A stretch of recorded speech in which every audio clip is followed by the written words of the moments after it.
In Liberia, November 1944, a public-spirited person was born. Joseph Nyuma Boakai from Wasanga, Foya District, Lofa County. He is a role model. He's actually my inspiration. He's also a perfect example of humility. He's a very humble person. Through that papi, the help he start giving all from this swamp here. I know that when he get there, he will help me. He will help the nation. In Liberia. My people, where you at? Where you at? Wake up from your slumber, stop sleeping. Whip your hands, whip your hands, whip your hands, whip your. Come on, come on, come on. I know you're sleeping now. You gotta whip us some more, yeah? Okay, let's go.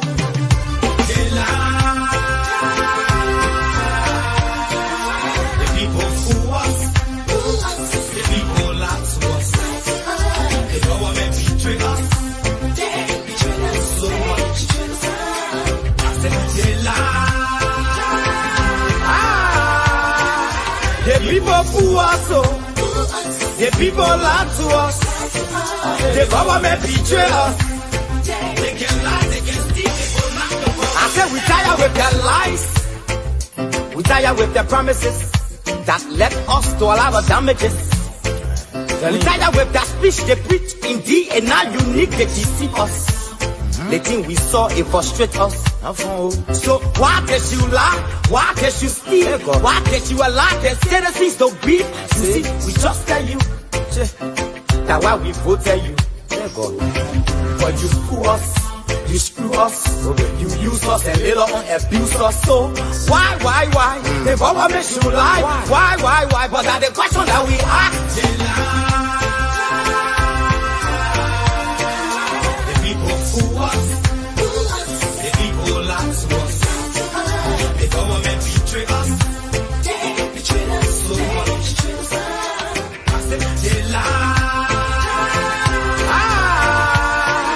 The people fool us, the people lie to us.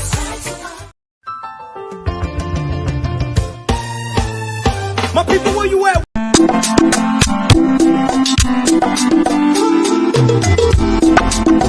If a man has flower when he's alive, though small in size, but has impacted the lives of people living across the Sesto River, also known as Norm or Nipo River, is a Liberian river that rises in the Nima range of Guinea and flows south along the Cote d'Ivoire border, then southwest through tracts of Liberian rainforest to empty into a bay on the Atlantic Ocean, where the city is located. As of the 2008 national census, the population stood at 2,578. True to his words, when he visited the people of Riverset during the 2017 general and presidential elections, the former vice president and standard bearer of the Unity Party promised to deliver a brand new ferry to the people of Riverset. Many over the past years died while crossing the river through canoes and other medium that was detrimental to their lives. But what has changed since the ferry was donated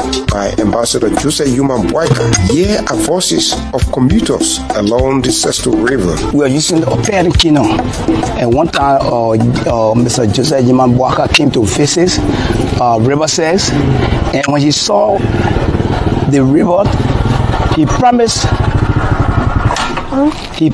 us, the Riverset people, he said, I will donate a ferry for you people. So we, all the time, we look there, and it takes a politician to make a vow and let it loose and to just be by your word. So we applaud him, and he tried his best and donated the book to us, and it brought release on us because of the book. NGO, anytime NGO come, they will say the place now is settled by road, we will not be part of it, but now we are feeling the heat of NGO all through in Jani. We cross with Perry Kingdom, and there's so frequent, drowned here. People, there's an accident, accident.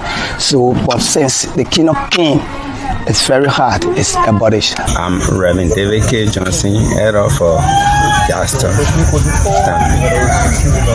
Okay. Before bringing our boat, first I I want to tell you that the Penkino, a chapter, first a chapter, non-pressing leader. Then another one again, a chapter. Then another thing go to rescue them. A chapter too. More than 20 people got drowned. Before we got one brother here called Jim Johnson, my brother.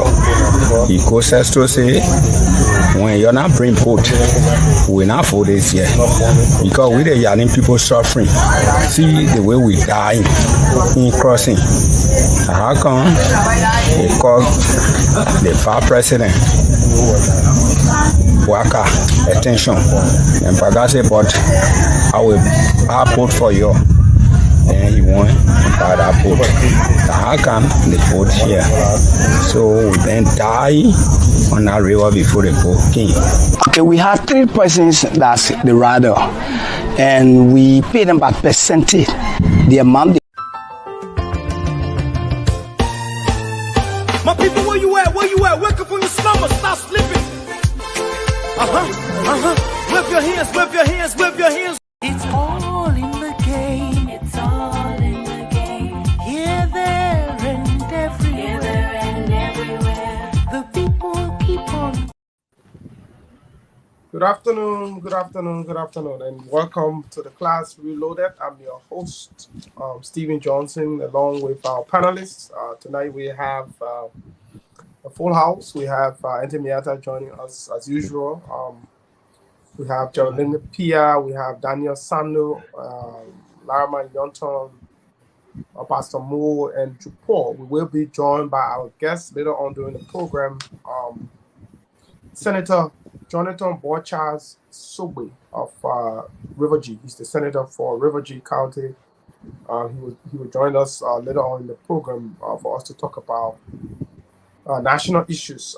Once he joins, we will ask questions, launch inquiry, hear from him about trending national issues, the current state of affairs of our country, the county, River G, his decision to join politics, his relationship with the president, and all of those trending issues. Today is Monday, the 6th day of February in the year 2023. It's good to be alive. We want to give God the glory for bringing us all year together.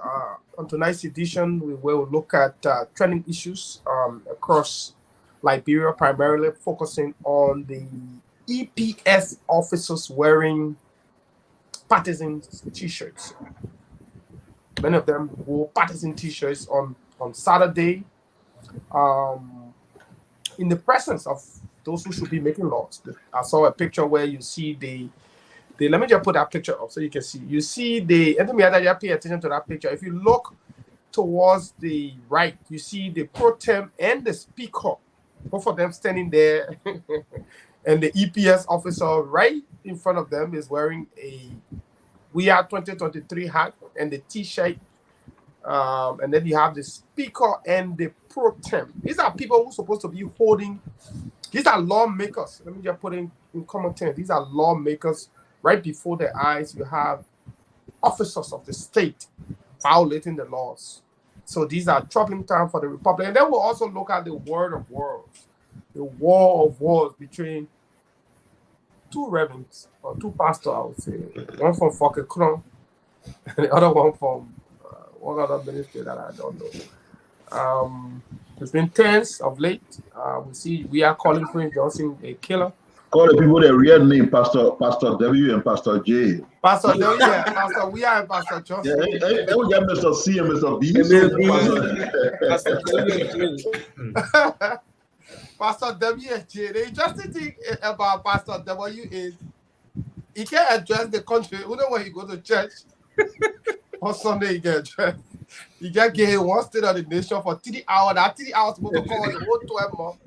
And the other time we'll just be in the church. But it's good. We'll look at that. Then we'll invite our guest once he's on to the studio to come on and talk about national issues. We come your way Mondays, Wednesdays, and Fridays on the following radio station. That's Bourgeois Radio, FM 98.1 in Monserrado, Premium FM 98.1 in Banga, Bon County, Radio Dupa, FM 89.1 in Grand Bassa County, Voice of Lofa, FM 99.3 in Vonjima City, Lofa County, Radio Joy Africa, FM 97.5, that's in Margibi County, and of course, Voice of Gompa, FM 106.5, all the way there in Gompa City, Nimba County. Let me recognize all of our students in class. I see Phoebe Warity, I see Geraldine, I see Trocon, Joseph, Martina, I see Wiaz Legacy. I don't know who's that as a Sidisha.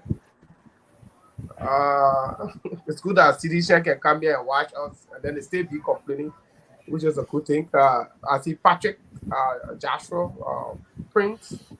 I see Richard Colley, A Lady Margaret Dawson. I see Vanny Kroma, Raz D. Dueta. I see Tanu Jala, Pique Topa, Prince. Sei Musuya Pegatolo, Gafi Sanon, Membe Tube, I see Amadou James Kebe, Deba Toze, Raxin Nimlin, Jocelyn Petitqua, Praise, Winnie Setua, Phoebe Warity, James Colley, Kebe Bole, James Harris, Amadou Conan, Eden Harris, Ali Lampa, Quash, Charles G.S. Young, Sao King, Sokwe Massacre, see Darlington Massacre, V. Jamunde, Tomu Kwemini, Sam Zor, Kamara Mbakwe, Dio, Praise, Manston Boy, Tiger Queen, Christopher Pewee, Jerry, Dempster, Raphael, Man, Penning, Jeremiah Chick, Isaac Flomo, how are you, my brother? Jenkins Kato, Hanksing Tamba, Marion Bridges, Stanley Morris, see Susan Walker, Bradley, Joseph Waka, Robert, Barbara Mayonga, T. Besa, Mika Daniels, Abraham Sano, Divano Davis, Kate Cotto Johnson, Yan, Adolphus Gao, Alpha, Gongali, Samuel Cantor, Sam Zor, and all of you people, Alfonso Kuti, and everybody, Don Bosco Dwe, Eugene Harris, Rice Morris, Gabriel Davis, and all of you, Wade Thompson, all the way there in Minnesota, Gosson, G. Gosson. How are you, my brother? Michael Passaway, and everybody, Devino, Ricks, Lincoln, Alice, and all of you wonderful Telewonia, everybody, Jesse Pello, and all of you, Josh Cooper, Sam, Sia, Aaron Ben, Aaron, long time, my brother, Lawrence Butlers, Michael Sensistone, and all of you, Adam Sherry, everybody. Kindly share the show. Emmanuel Bondo, Henry Flomo, you guys kindly share the show. As Pia will say, we need 1,000 shares here today or beyond. So there you have it. I'd like to say a big thank you to all of you for your support, and we're in this together. We got about 8 months to go, and we hope that we can make a huge difference, as we've already been making the feedback. We're getting very positive. I'd like to thank all of our panelists too for taking up their time to join us. So we'll go around the table with the trending issue. We'll bring Jupor back on, and then so Stephen, before you go around the table, I just wanted to compliment what you said. Our folks have to share the show. You got to make Bob Charles, Senator Jonathan Bob Charles Sebe to feel welcome, because this is a GMB platform, and the senator is a member of the ANC. He's an ANC senator. He doesn't mind. He decided to come on because he knows that whether you are JMB, you Cummings, everybody in the same opposition with one goal, and that goal is to kick the corrupt weird regime up. So you will feel welcome. You will feel that his presence is appreciated by us, who are mujahideen of the JMB mission. If we show that by sharing the show, the sharing of this show today should not be beyond 1K. You share this show massively, so that the senator can feel welcome. That's just to complement what Stephen says. Stephen already told you to share the show. So I'm just pushing it further, and please don't fall below 1K. Share this show to 1K beyond. You did it for Professor Sakwi Manapa. You have 1.3K share. You can do the same thing here today, so that the senator can feel welcome. Thank you. Thank you, Pia. Yeah, that's important. So, guys, I'll go across the room. Everybody, 2 minutes. I'll take 2 minutes. Maximum 2.5. 2 minutes 30 seconds to do your training issue. We gotta keep it because now we time sensitive because we we usually leave the airways. But right about two this time around, for today's show, without developing training issue on our own, right? You said those 2 issues, right? Yeah, those 2 issues we're talking about. So you restrict only those 2 issues. I think you can get a small level there. Let's say 3 minutes or so. Okay, 3 minutes. I'm flexible like that. I can get you 3 minutes each. Yes, thank you. And then your own issue will be in the closing. Let's follow Stephen Monday today. So we got we'll keep it in time so that we can accommodate. So when the senator comes, we'd like to welcome the principal, A.B. Darius Deloy. He's in class. I know that he said he'll be here briefly so that he can talk about training issue, and then we'll welcome the senator for River G. So I'll go with, let me see how I'm going. I'm going with Daniel, Wendell Mo, Larma, Chupor, Ente Miata, the senator, and then Pia will wrap us up on training issues. So that's the trend right there. When the president to a program, the president immediately allows to talk. Yeah, so the senator, yes. So that is senator, not me. Don't put me in trouble. The president, the principal, the principal, when the principal comes to the class, say that wait to the back when you teach it, the teacher still get control of the class. The principal just say that before the principal. So yeah, the senator will close us on this training issue. So let's go, Daniel. 3 minutes. Now you're speaking. Thank you, sir. Welcome, sir. Thank you, Stephen. Let me say a pleasant good evening to all your panelists here. As always, we say it's a pleasure to be here because I know very well that the Liberian people across this country are glued to the radio right now, listening to the Class Reloaded. This platform has grown on a very unprecedented scale. Just the other day, Senator Lawrence and I were in Lokintown, and you wouldn't believe the following that the Class Reloaded has in that area. So it's good. But to the issue, I think what we are now witnessing, it is an attempt by the CDC government to successfully derail all of the gains that were made by previous administration. For example, you notice the security sector reform efforts that were made by the Sirleaf administration are very key in sustaining Liberia peace and democracy. Why? Because the 40 years of brutal civil conflict fractionalized all of the state security apparatus. So it cost the Sirleaf administration a great deal of financial and political capital to have this security sector restructured. I know that the armed forces, the police, it used to be SSS. Through the restructuring SSI, it became the Executive Protection Service of Liberia. So all of these things were meant to put Liberia on the right trajectory. And many other things that were done, many other achievements that were made during the Sirleaf era. What we are now witnessing on OWIA is a successful attempt to tear down everything. Look at the civil service, for example. The downsizing and resizing SSI, because the war also affected the civil service, right? So the resizing and downsizing SSI were meant to put round pairs in round holes and square pairs in square holes. What happened to the civil service on George Weah is a no secret to everybody across the country. The civil service became a recruitment ground for incompetent seditions. They used that to block the government payroll. In the end, they could not pay civil servants. I'm happy that the president himself admitted to say, oh, I know you're not taking payroll, but say I know now, we put 6 million aside to be paying you. That's not being serious. But very key to this thing here is the security sector. The attempt by the Weah government to infuse this partisan posture into every sector of the security is wrong. They started with the police, and you would know very well that there were efforts by the CDC before the 2020 senatorial election. They recruited seditions into the police. Why? Because the director of police himself is a sedition. So that was very easy for them. So that an EPS officer will be down in a t-shirt of the CDC, for me, it makes no difference. The only concern that we should have here should now be centered on the impartiality, the independence, and the neutrality of these security actors in the security sector. Because we're going to an election. This identical development is key because Liberia goes to election in 9 months. Seconds.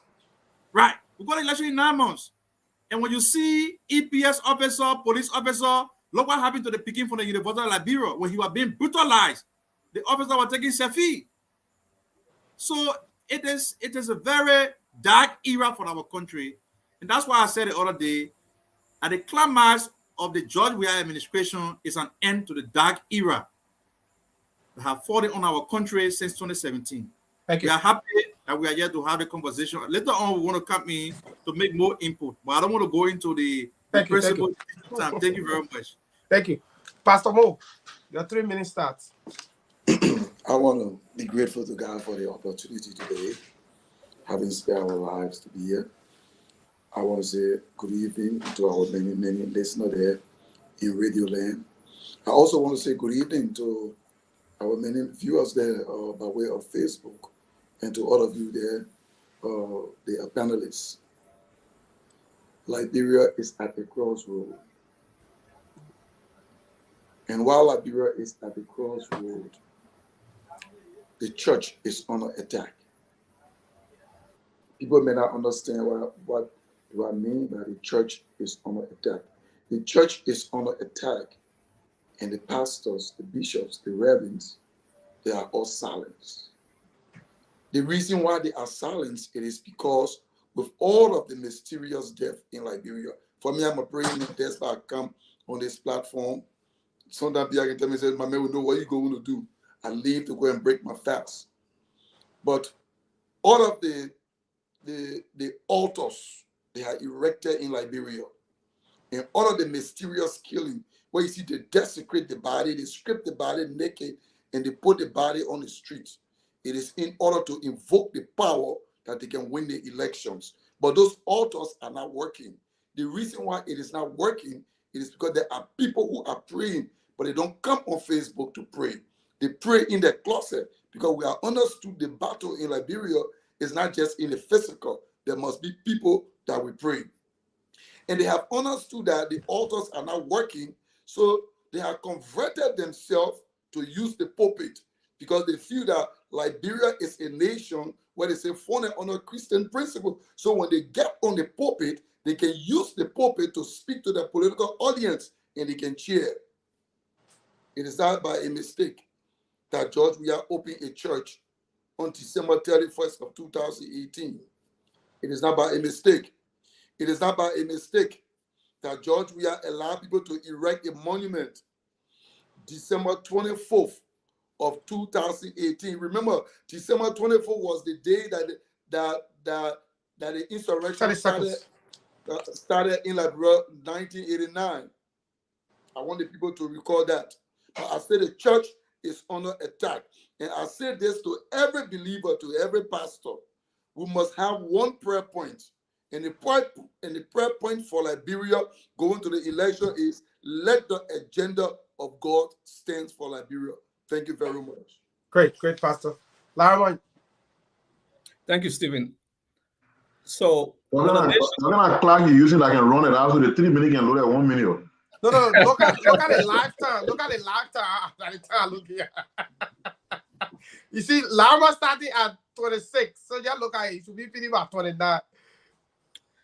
Well, so I feel when a nation goes to war, like when we signed in 2003 the Comprehensive Peace Agreement, we needed to put together all of the infrastructure to build institutions back together as part of the rebuilding process.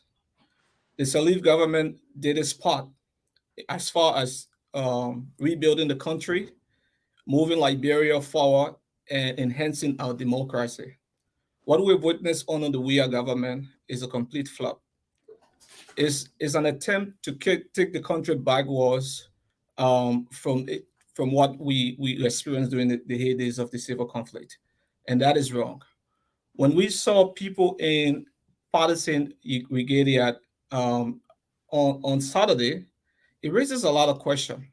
First and foremost, there are 9 institutions, security institutions in Liberia as per the 2011 National Security Reform and Intelligence Act that provides for public safety and public order. The Executive Protection Services is a part of them. Now, we have seen as a pattern since the inception of this government, the politicization of partisanship into the national security apparatus. There are many stories reported by the local media of how police, the National Police Training Academy was flooded with partisans from the CDC. Now we're seeing partisans infiltrating. And this is not just because we are part of the opposition, but even it poses a national security risk for the presidency. Anyone can infiltrate. And today or tomorrow, we'll be having a different conversation on why the president was assassinated.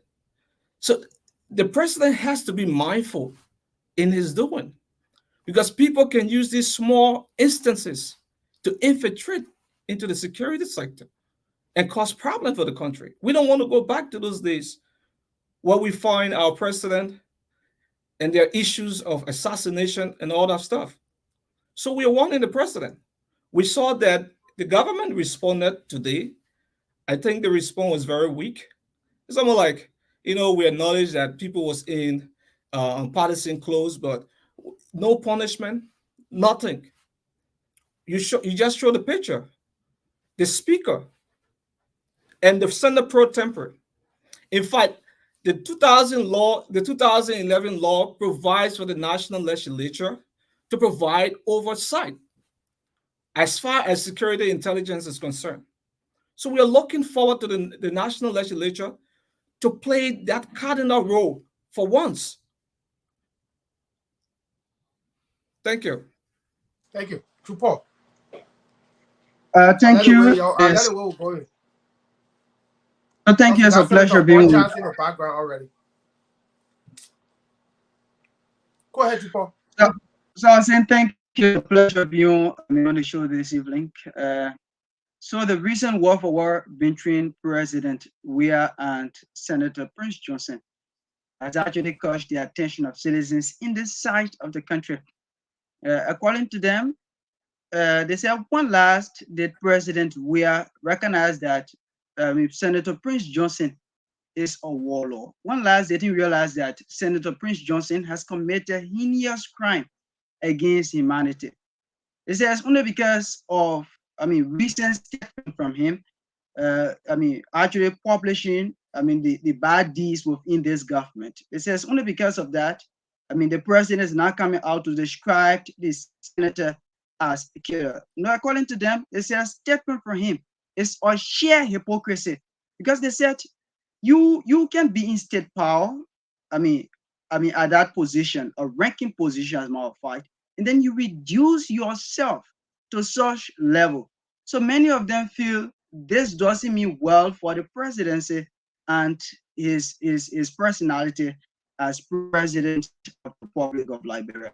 So many citizens in this side of the country feel when the opposition community was actually advocating for the wars and economic crimes code in this country, he, the same president, actually did not listen to them.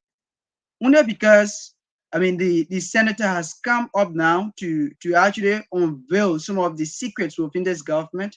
It's now that he wants to get back to the senator and describing him as a killer and of course a warlord. Many of them actually feel this doesn't mean well for his position, and they say he should actually retract such statement and apologize to the senator.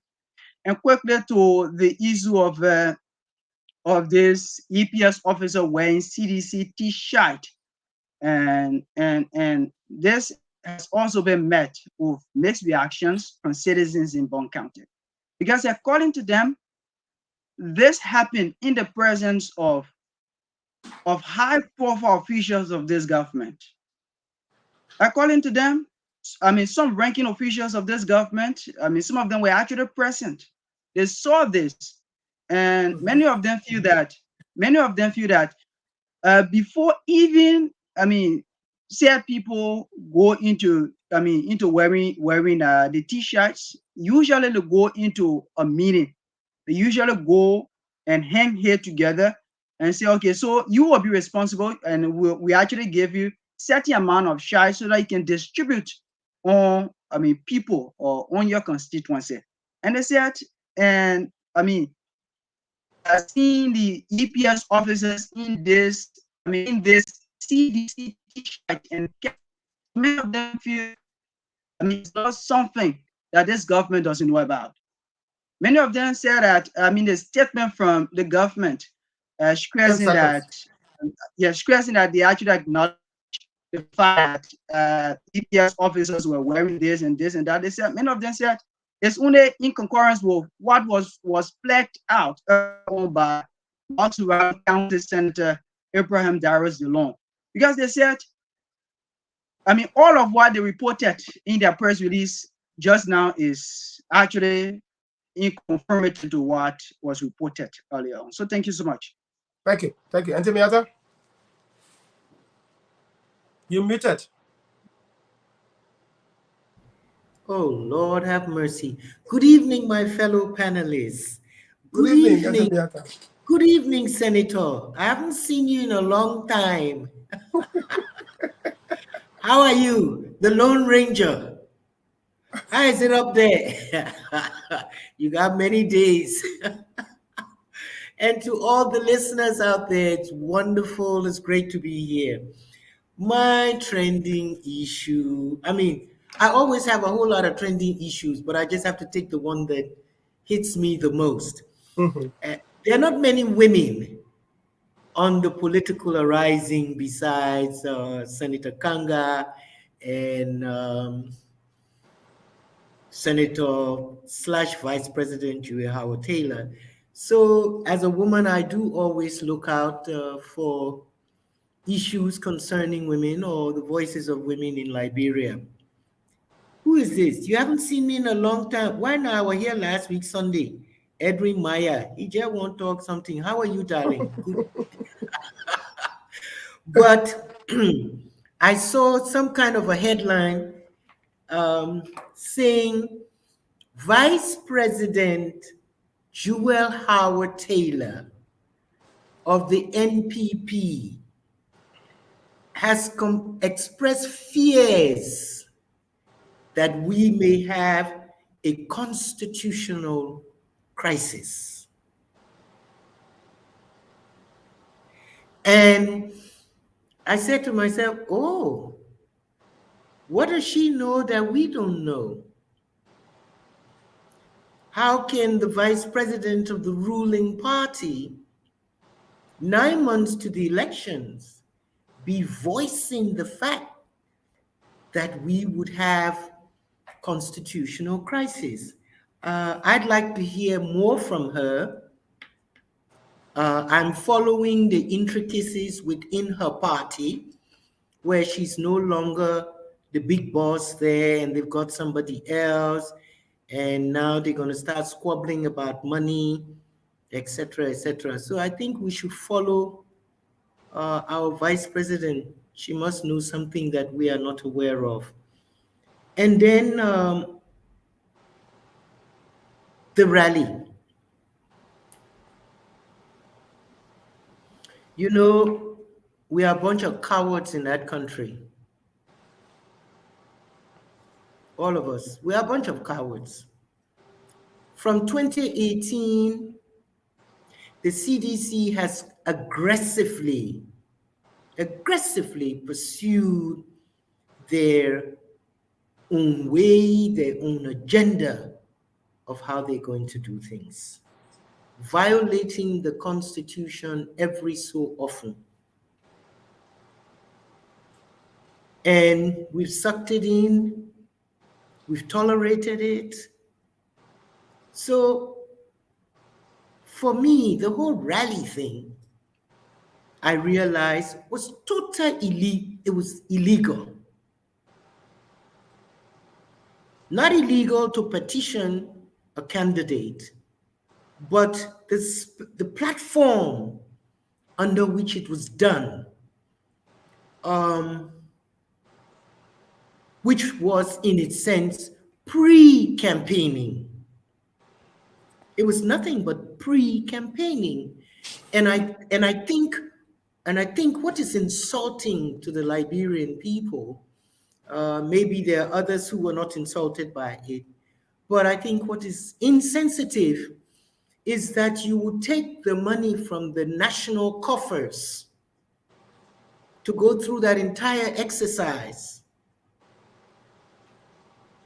doing something illegal, and then putting yourself on front page by how much you spend. I mean, even if we didn't get the figures from the Ministry of Finance or through the gossip report, by looking at it, you know it cost money to execute what was done on Saturday. And it was done with government's money. And nobody says anything. But then how can anybody say anything? The speaker was there, the President pro tem was there, and so on and so forth. So, Senator, we can only voice our distress at the fact that the Constitution is being constantly violated. But the only people who can really do anything about it are you gentlemen and ladies in the legislature. We can scream all we want, but we don't have the power. You all have the power, because this is not right at all. It is not right at all. This was glaring violation, pre-campaigning. NEC has not announced. And let me just say, this is how the violence starts. By what CDC did, other parties, their partisans got upset. Their partisans are angry. 30 seconds. Completely angry. They want to retaliate. Oh, you're putting billboards up and you're doing this, and we can do it too. And so we end up just acting like a bunch of crazy people. I will ask the Unity Party people, partisans, and ANC and LP, please, if we actually want change, we cannot do it the way the CDC is doing it. We cannot. We are supposed to know better. Somebody like Bweka Fofana would get very insulted by that statement. But education is what develops a nation, my people, not popularity within the proletariat. Thank you. Thank you. Pia, then Senator. Thank you. The EPS. Now you know why all the killings in the country. If you've been thinking why we have an elevation in the way people are being murdered under the WIA government, now you know. The security forces with legal requirements to protect the country, protect the people of the country, for those of them with specific responsibility on protecting the president, members of his family, and others in the executive, they left that national status in their partisans. Yes, we know that all of the citizens of Liberia, whether you're in the security or not, you vote. That's just a franchise that you're exercising. But I don't remember even during the days of Samuel Doe, because I'm old enough and I've been around for a while. I don't even remember during the time of Samuel Doe, who transitioned from a military leadership to a civilian, that members of the security sector wore NDPL paraphernalia during any gathering. Somebody got to convince me otherwise. is happening under a man that we've all mistakenly referred to as a peaceful man. And what that means, Stephen and the rest of the panelists, is that Opong, and that's how I refer to calling for now, not Mr. Weah, not Mr. President, but Opong is reading from the playbook of all the bad leaders we've had in the past. Everything those bad leaders represented, this man has added onto them, making him even worse than all of them combined. As the people say, give a man power and you will know his real self, so it is where we are. This man is evil, but we did not know because the kind of authority he has now, he didn't have it. So everything about him, about how wicked and how evil he is, were on the ground until now. I was at the executive mansion for at least 6 years of the Ellen time. I spent it at the executive mansion as press secretary. I interacted with the EPS every day. Oh, what I see now as an EPS is different from the EPS then. It is not strange because even the folks we left there who were talking to us, immediately people came to power. They just brought people into the EPS with no training, nothing, no requirement, no process. They just dumped them there. And so these guys, yes, they are there, but they know how they got there. They know their party just dumped them there. So for them, it is more about their party and what they can do for Mr. Weah than the country. And he's playing for that playbook, Stephen, without considering the history. That playbook is reflecting and capping from. Everything in that playbook that he's trying to copy led us somewhere. Where did it lead us? Initially, it led us to November 12, 1985. And then eventually, December 24th, if I'm not mistaken, 1989. That's where it led us. What was the consequence? Our country was destroyed. 250,000 lives were taken. Where on earth, if that was the fruit of that playbook where it's capping from, where on earth, my people, you're telling me that he will be repeating the same freaking things that led us there? So intentionally, what I would say to you, is provoking crisis that will be far greater than what we experienced in 1989. That's what he's looking for. That's what he's looking for. I was asking myself last night, these guys who play with all kinds of stuff, they are required to make blood sacrifice. And if the blood sacrifice they need is required in huge quantity, they provoke situations that will lead to the killing of people like you saw at the magnitude of what happened in 1989 with 250,000 of our people being killed. That is what Weah is doing, my people. It is not sufficient for us to just be condemning our leaders. Whether you're in a house, you're in a senate, you're in civil society, you're in political parties. It is not enough to just condemn. Look at the government, what they did. You read a statement from Ledger already? You acknowledge that people wore party paraphernalia. You called it over exuberance. You made no reprimand, except to tell us that you will take steps for it to not be repeated.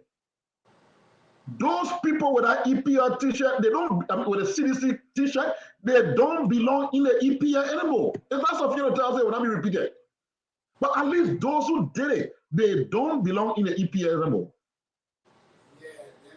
Those guys wore the EPR clothes from Weah House. They didn't wear it in the street. They wore it from Weah House, marched in the street with him, like you saw all the people speak, everybody saying that there. So here is 1 minute, Pierre. Yeah, yes, Tango, I'll take out 1 minute. Here's my recommendation on that issue as I close with the 1 minute. political parties, civil societies, pro-democracy group, student organization. Everybody come together and organize a protest that will be bigger than June 7th. What will be the essence of that protest? Demand that these people are removed from the security sector immediately. That should be your demand. Organize that protest. Because we can't just tell you, say, oh yeah, we found the poor wearing t-shirt, it was over exuberant, we make sure you're not happy when you accept it.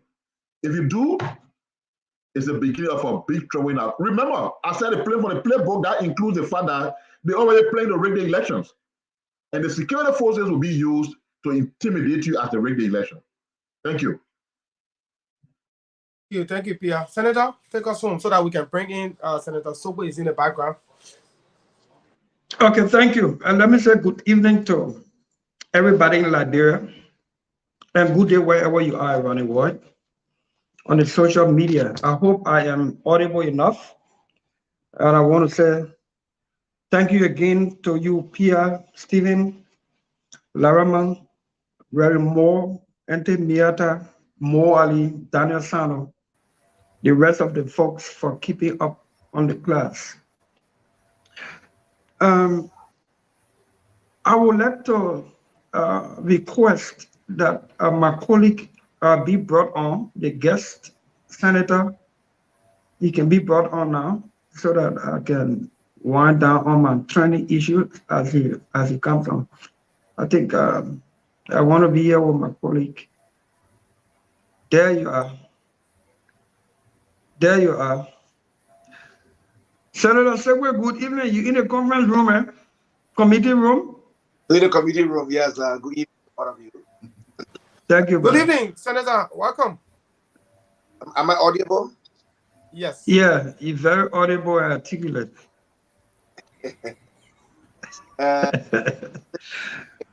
Okay, so I'm not going to waste my colleague's time. He's the guest tonight. Ambassador Blambo Nelson, Liberia's current ambassador, I think to Japan or Korea, I think Japan. Yeah. When he was senator of Grand Coup under the UP administration, I was chief of staff. I'm one person who served chief of staff in both houses at that level. I was chief of staff to the speaker at one point in time, and then chief of staff to the Senator Joe Howard Taylor. One time, Senator Blambo Nelson said something to me. He said, COS, the short for chief of staff to a senator, COS. He said, COS, I like your energy. When I see you guys, championing the cause for freedom, social justice. We, the Barker Matthews and the progressives, we comfortable that when we die, the struggle will continue because there are fighters still around in you and other people. Then I asked him, I said, why you want me to calm down on some issues when you were firebrand along with Dr. Famule, Dr. Sawyer, Barker Matthews, and you named them. And he said, if we would turn young again to do some of the things that we did in our agitation for change, we'll do practically the same things or more, but we'll do them or some differently because of maturity and because of the interest, the greater interest of the country. I'm laying this premise because I listened to Ente Miata. Ente Miata said, we should be different. We should do it differently. I want to agree with her.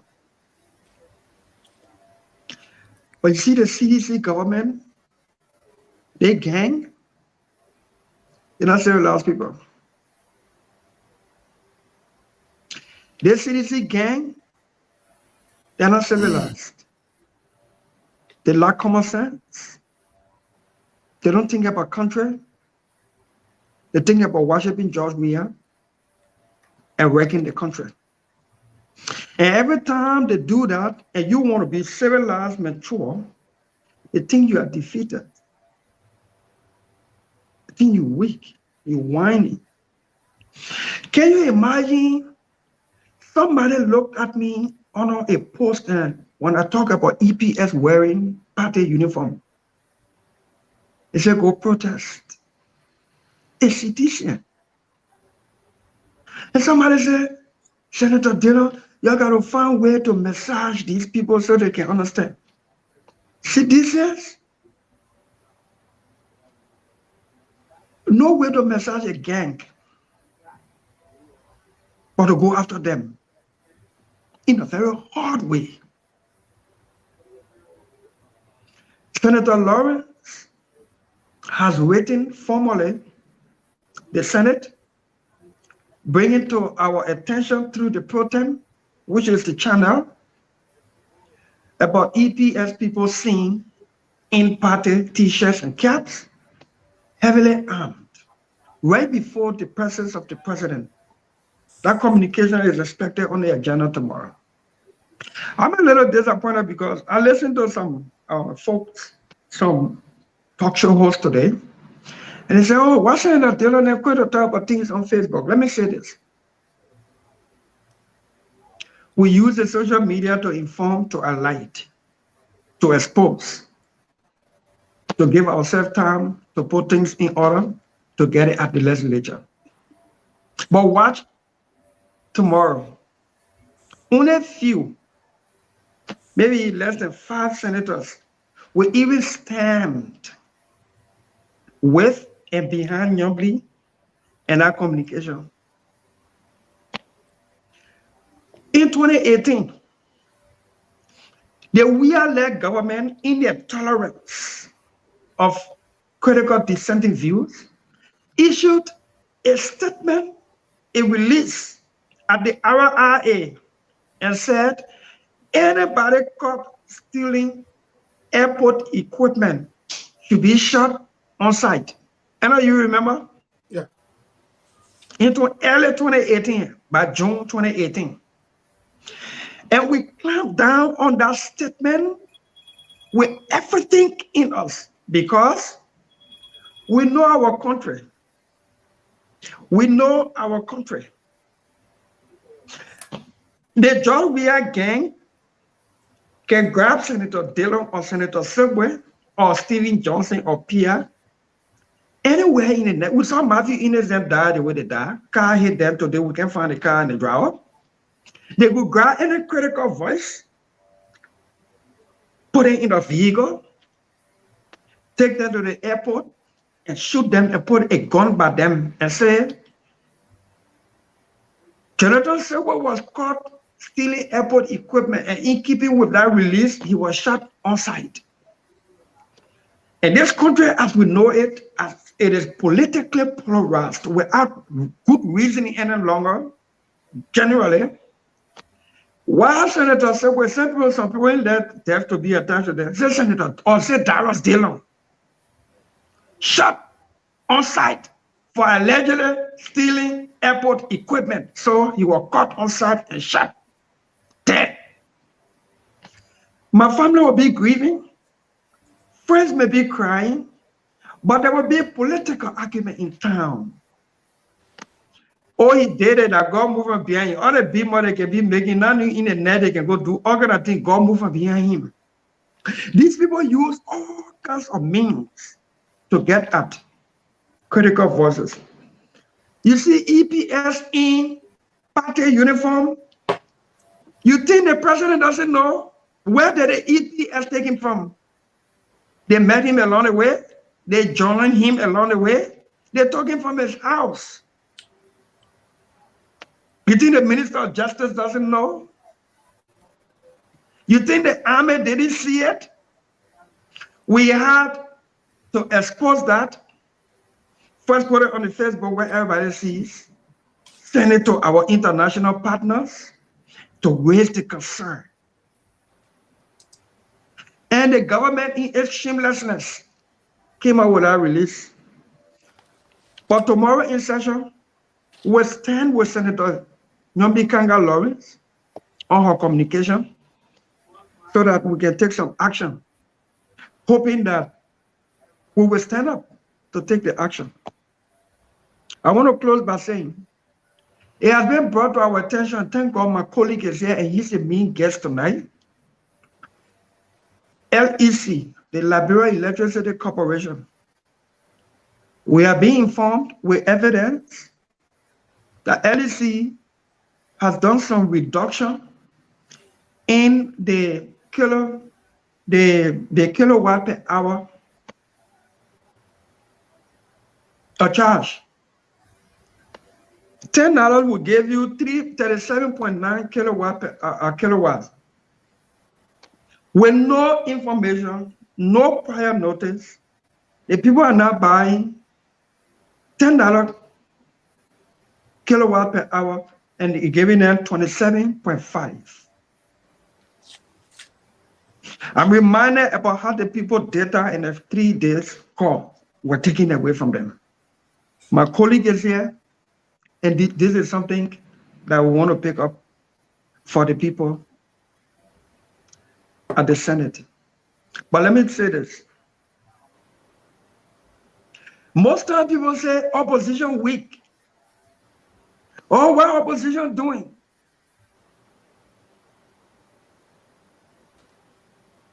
And when people say that, I'm asking, what do they want opposition to do? Take guns? We will not. Act like CDC? Probably no.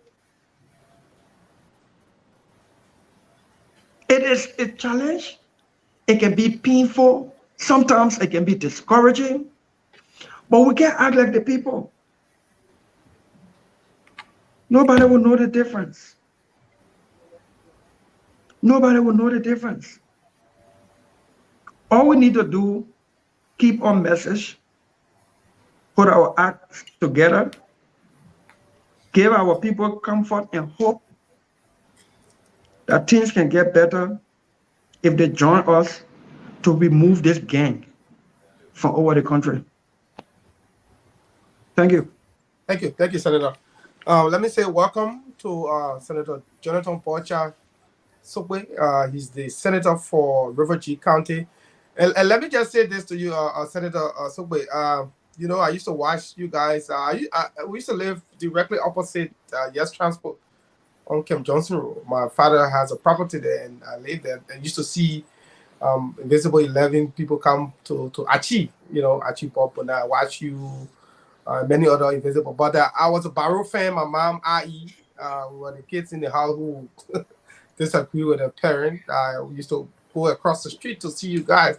And we've met a couple of times in Monrovia, but we haven't had a chance to have this kind of interaction. I'd like to say welcome. This is the Class Reloaded. On here, we talk about national issues happening in Liberia across the globe. And as the first time here, we'd like to say we welcome you. We hope that the interaction here can be rewarding and that we can talk more into politics, your view about current issues in Liberia, your history. You've been a former teammate of the current president from the Invincible 11 all the way to the national team. Somebody will want to ask, why is it that you're not supporting him? That kind of questions. We hope that we can answer them here tonight. So it's good to have you here. Welcome, Senator Sokwe. Hold on, you're muted. You're muted. You gotta unmute yourself, Chief. Okay, all right, you good. I'll mute you. All right. Good. Okay. So let me say thank you again. Today, we're getting you. We're not hearing you. Apparently, you need to bring the computer a little closer to you. Mm-hmm. Can you hear me now? Yes. Bring the thing closer. You are far like even what G. Yeah, we can hear you now. Before you were Yeah, sounding put like it you up were so we can see inward. your face. Because the people complain and say they want to see your senator face. Okay. All right. So for Uh-huh. I have been following to on bullet point, but I think all of the issues we bring here tonight are germane, especially when Pia spoke of EPS been acting on emotional exuberance or youthful indiscretion. Whatever they acted on is inconsequential to this conversation. It's inconsequential to their security professionalism. I must say to you that we are in danger because our security people being trained by the security sector reform has to be professional people. That's why they were trained by the Americans. Today, they have turned to partisan security. That is an issue that needs not to go unnoticed. Yes, I read the release from the information minister, Legible Rennie, coming from the justice ministry. But these people were seated in the stadium. They marched with these people and saw them. If these issues were not raised, it would have been the same over and over and over. Let me remind us that few days ago, there was a consignment of arms and ammunition seized at the Freeport of Monrovia. Please, let it not be one of those things that we'll overlook at any given point. These are things that spell trouble in the future. These are early warning signs. And if we don't pay heed to them, if we don't curtail the situation right now, find a mitigating situation, it will escalate to a point where we cannot handle it any longer.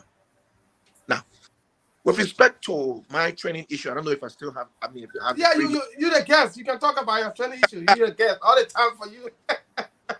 Thank you.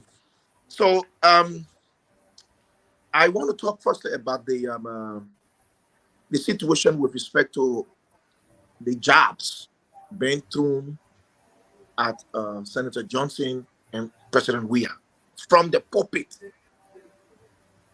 This is my concern. The pulpit is there, especially in these times where bishop and Reverend is supposed to win souls for Christ. It's not to our people.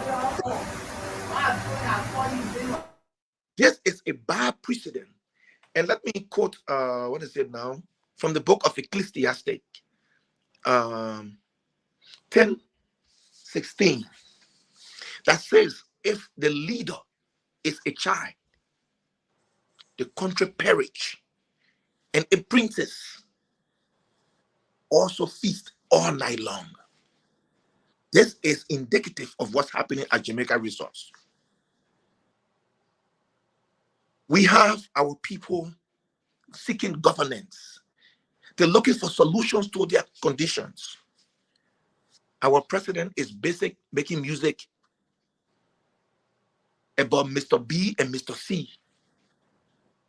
This is what this young man has stand for.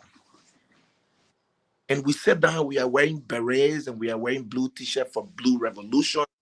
We are walking all in the streets. We know some people are being coerced. We know they are forced to capitulate. But even at that, we must have the courage. We must have the mindset. We must have the fortitude to say no. Enough is enough. And this is where we are headed. I am grateful that of the conversation. I'm grateful that I will be on other media platforms expressing my views. And I heard you, Mr. Johnson, to have said that the president, my former teammate, my friend. Yes, I agree with you. But let me say this to you, Chief. Patriotism is not the love of a friend, but of a country. And so, in this regard, we must exhibit the love for our country by speaking truth to power. Condemn what is condemnable and commend what is commendable. I'd like to pause here for now and allow other peers to friends to. So thank you, Senator. So we'll go around the horn. We'll ask you questions. People will make comments. But let me just piggyback on the question about your decision to. I remember from 2005, 2011, 2017 up to current, you at no point supported WEA. Now somebody may ask that as a former teammate, both the club level and the national team level, people will expect that you and WEA will have a kind of a strong connection.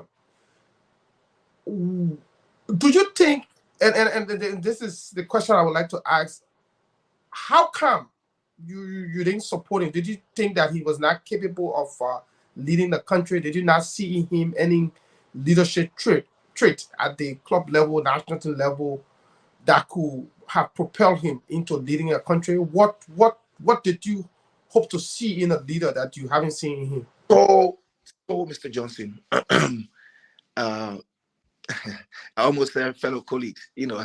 Well, yeah, we Liberians, so we are fellow colleagues. But fellow panelists, let me retrospect. In 1997, Ambassador WEA and myself were traveling to Dar es Salaam, Tanzania, to go and play for the Liberia national team on a national duty. And the brother mentioned to me at that point that he wanted to be president of Liberia. 1997. And in a conversation, I said to him, you realize that being a president gives you the platform or the opportunity to make decisions for children unborn, because policies that you carve and bring into the governance system could make or break the country. We had those conversations. We went to Dar es Salaam. We came back. I was in Switzerland. He was in Milan. When we got to America in 2004-05, I got a call from Mr. WEA. And he said to me, do you remember what I told you in 1997? The time has come. And I said, wow, yes, I do remember. But are you prepared? Like I told you, you needed to prepare yourself. That question has yet to be answered to date. I came to Liberia and I told the Liberian people, I am not stopping you from, voting for your George WEA. But expect this when you go in this direction, and expect this when you go in this direction. So it was the choice of the Liberian people. And the brother allowed me to use the SWOT analysis. Sure. So the brother's strength is that our people love him. That you can take away. There's dazzling soccer skills and his own charm combined with that has given the Liberian people, and he has made some sacrifices for our people, all of us in our own special way. Now, because of that love, they have given him the leadership of the country, hoping that the love will transcend into good leadership and changing the lives of our people. The weaknesses. The brother is capitalizing on that love, and he's using it to his own disadvantage.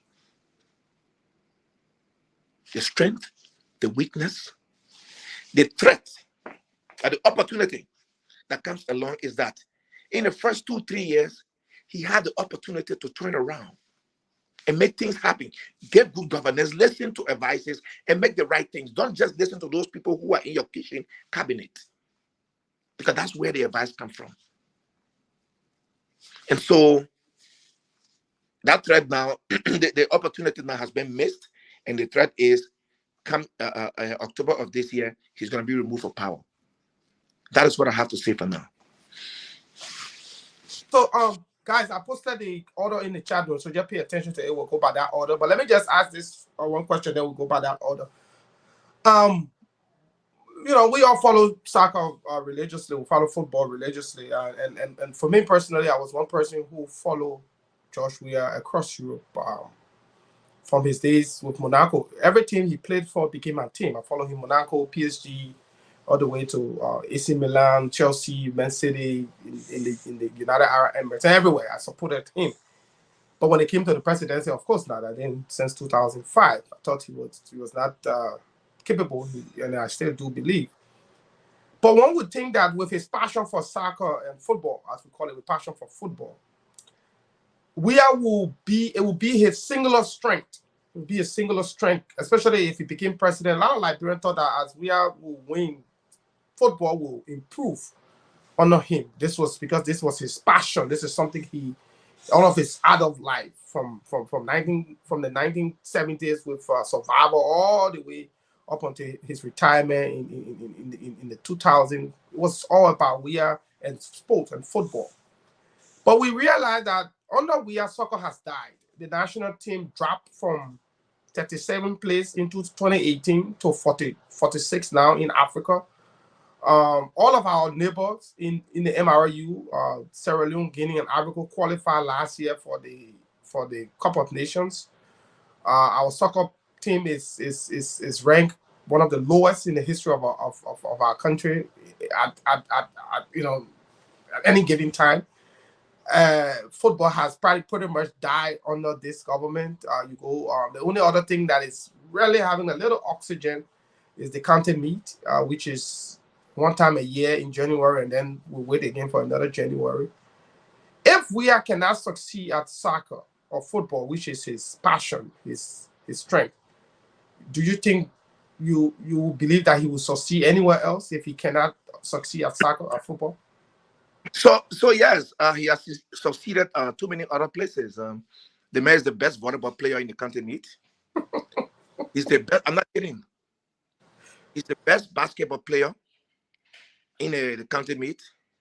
Trust me, the musical industry will soon get him the best musician award. The brother wants to be first in everything. We are not putting attention to football. That is supposed to be his name. We are not putting attention to football because he doesn't want anybody else to be the best, to be except him.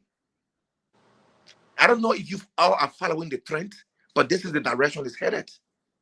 Trust me. The field, the Invincible Park is for Weah, even though it's beyond government's land. Mm-hmm. But it has to be him. So let us not look forward to anything. In fact, if there was any time to do anything good with respect to football in this country, the time has passed. Because between now and October, there will be no county meet and there will be nothing else. Yeah. So I hope we can put that question to rest. So guys, you follow the line in the chat. Just look at it and take the order. So Pia, you first.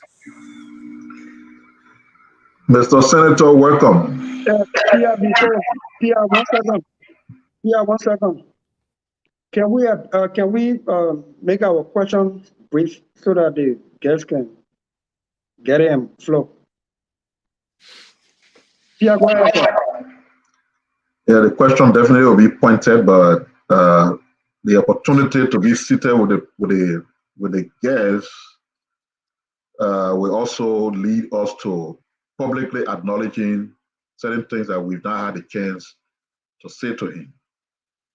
So that will not be a part of the question, but it's a prelude to the question. And part of that, Mr. Senator,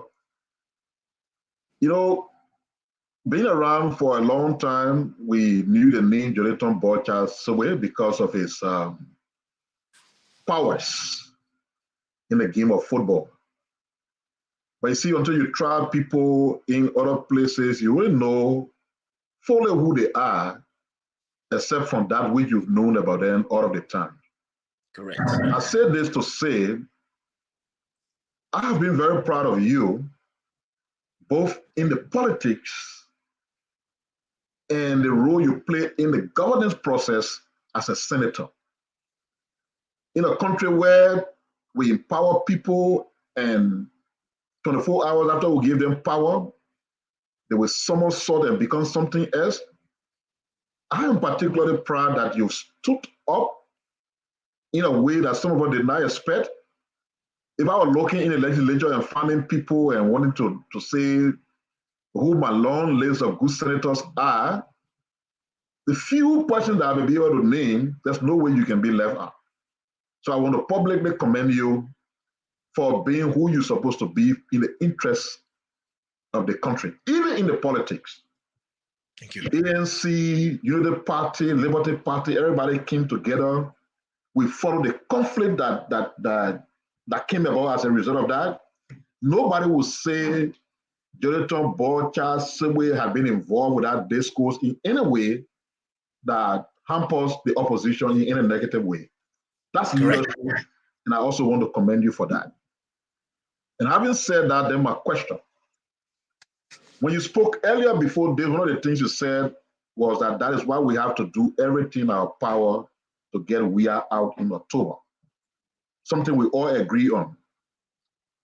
But many of our people out there believe that this is an act of impossibility because in their view, until you have all the opposition people coming together, including the party you belong to, because I know you are a member of the ANC, they believe that yeah, we stay far away from having a shot at WIA. What is your own view about all the thought processes about what is required of the opposition before kicking WIA out as we all expect? What are your thoughts? What's your view? So, first of all, thank you, Mr. Pia, for the accommodation. With respect to your question, I've always stated that a united opposition would be the best way forward. That has been my, my Bible voice every now and then. However, the prevailing circumstances has given us different paths. I know one thing: the Liberian people are deciding against this government. That is clear. So whoever way it goes, whether it's Alexander Cummings or Boakai, we will be united in our strive. But I will hope, and it is still not late, that we can come together as a team and have a united front to remove this government. Thank you. Sano.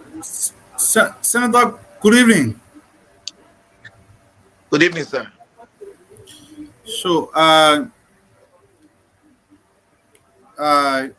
would not want to do a commentary of what Mr. Pia has said, because I know very well that you're one of the few senators who have stood up prior to your becoming senator. Not too many persons know about you, but I know that for a fact you're one of the educated and eloquent Liberians who play within the generation of players that George Weah play with. Well, specifically, I want you to please throw light on this point. The southeastern region of Liberia, where you come from, because River G is one of the counties in the southeastern region. I know very well that undisputedly the southeastern region remains one of the least developed places in Liberia. Road connectivity is elusive. The delivery of basic social services is impossible. Hospitals are non-functional. But specifically on road connectivity, I listened to the president's annual address, the SONA, and he started to make the impression that the entire southeastern region is now connected, and you can leave moreover one morning, go there and come back the same day. So Liberian people listening to you as a senator who come from River G, I would appreciate for you to please throw light on some of the infrastructural challenges that your region face. And specifically on road connectivity. How is it there? Thanks, Daniel. Firstly, the roads are definitely not good. We all know that. But let me hasten to say that we cannot blame this entirely on this government. Let's be clear with that. We cannot blame it on this government. However, the illusion that has been put out there, the facade that is being spoken about, are simply facade. So I was traveling to the southeast, what was it, 2 months ago, 2 months or so, to get registered for the census. I had planned on going for 3 days. I spent 3 days, 6 days in the mud, right at the intersection of of Grand Jita and River G, right between the Kedipo Karaoke and stuff. And I met trucks over there that were taking fuel to Chico in River G because they are doing the roads. But Chico had been down for 3 months because those trucks could not go. They had no fuel, so they packed their materials. I sat there in the mud, and people, in fact, the mud is named Borchard's Mud. Senator Borchard's Mud, that's how they call it now. So I've come back. So there are some works going on, to be specific to your question, between Ganta and exactly PA. There's a work going on. But moving forward, there are no, the roads are bad. Let me be honest with you. They are bad everywhere. Also like to mention that it is not just River. Yeah? I know. And this issue is going to be discussed tomorrow in plenary, because Senator TJ has raised an issue that I saw wisdom in, and so we'll be debating those things with the roads, because some of the contractors and the way the contract has been awarded to people doesn't seem rational enough. And so we're going to discuss them, want to understand who they are giving this contract to, why are they giving them, and why are they not performing. Like the RRA road is a classic example. That is a death trap. So that's the answer to your questions. It is a facade. Thank you, Senator. Thank you. Ali, I heard from the horse's mouth. Yes, sir. Senator, good evening. Yes, sir. So I follow you since you got elected to the Senate. One thing that I recognize is the fact that you have assimilated into legislative politics far better than long-standing senators that you met there. And I want to say congratulations for that. But my question is, as I follow you, Senator Dillon, Senator Youngby Kanga Lawrence, and others, you guys make a few number of the righteous people within the legislature that are standing up for good. And we all know that the politics in the national legislature is a politics of number. Correct. As we join towards the 2023 election, do you have a plan in mind to support other candidates that you think might be qualifying to pass the lemon test of being patriotic, progressive, that can join you both in the House of Senate and the House of Representatives to help in beefing up the effort? Doesn't necessarily have to be from the ANC, could be from the larger opposition bloc.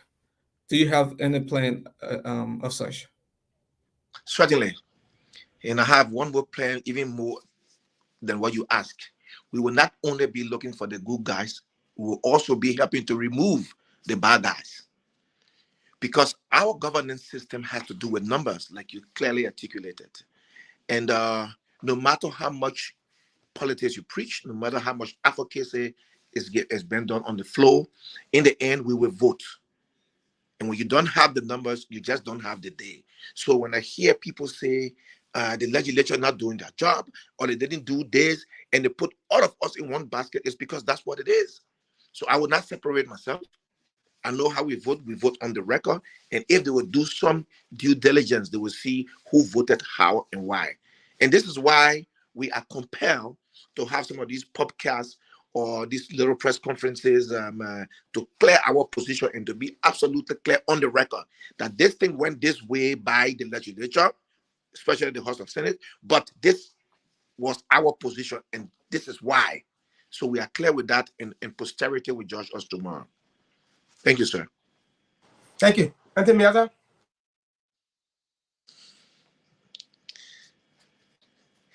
Anthony Miata, you brought out the You smile. You muted. mean just Anthony Miata, you muted.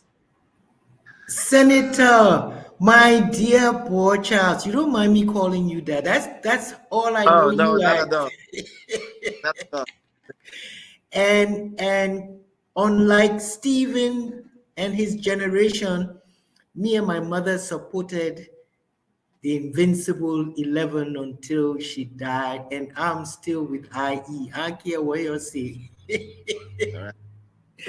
No, but Senator, the question I want to ask, and it's part of the educational process.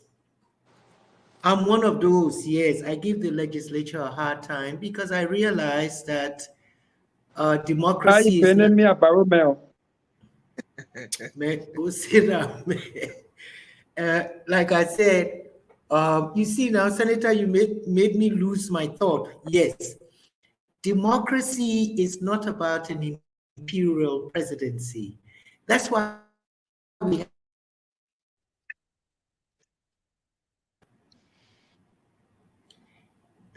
have the legislature that represent the voice of the people. Right now in our Senate, I've written Paul Charles, Javon Smith, Yomli Kanga, Dylan, Prince Moye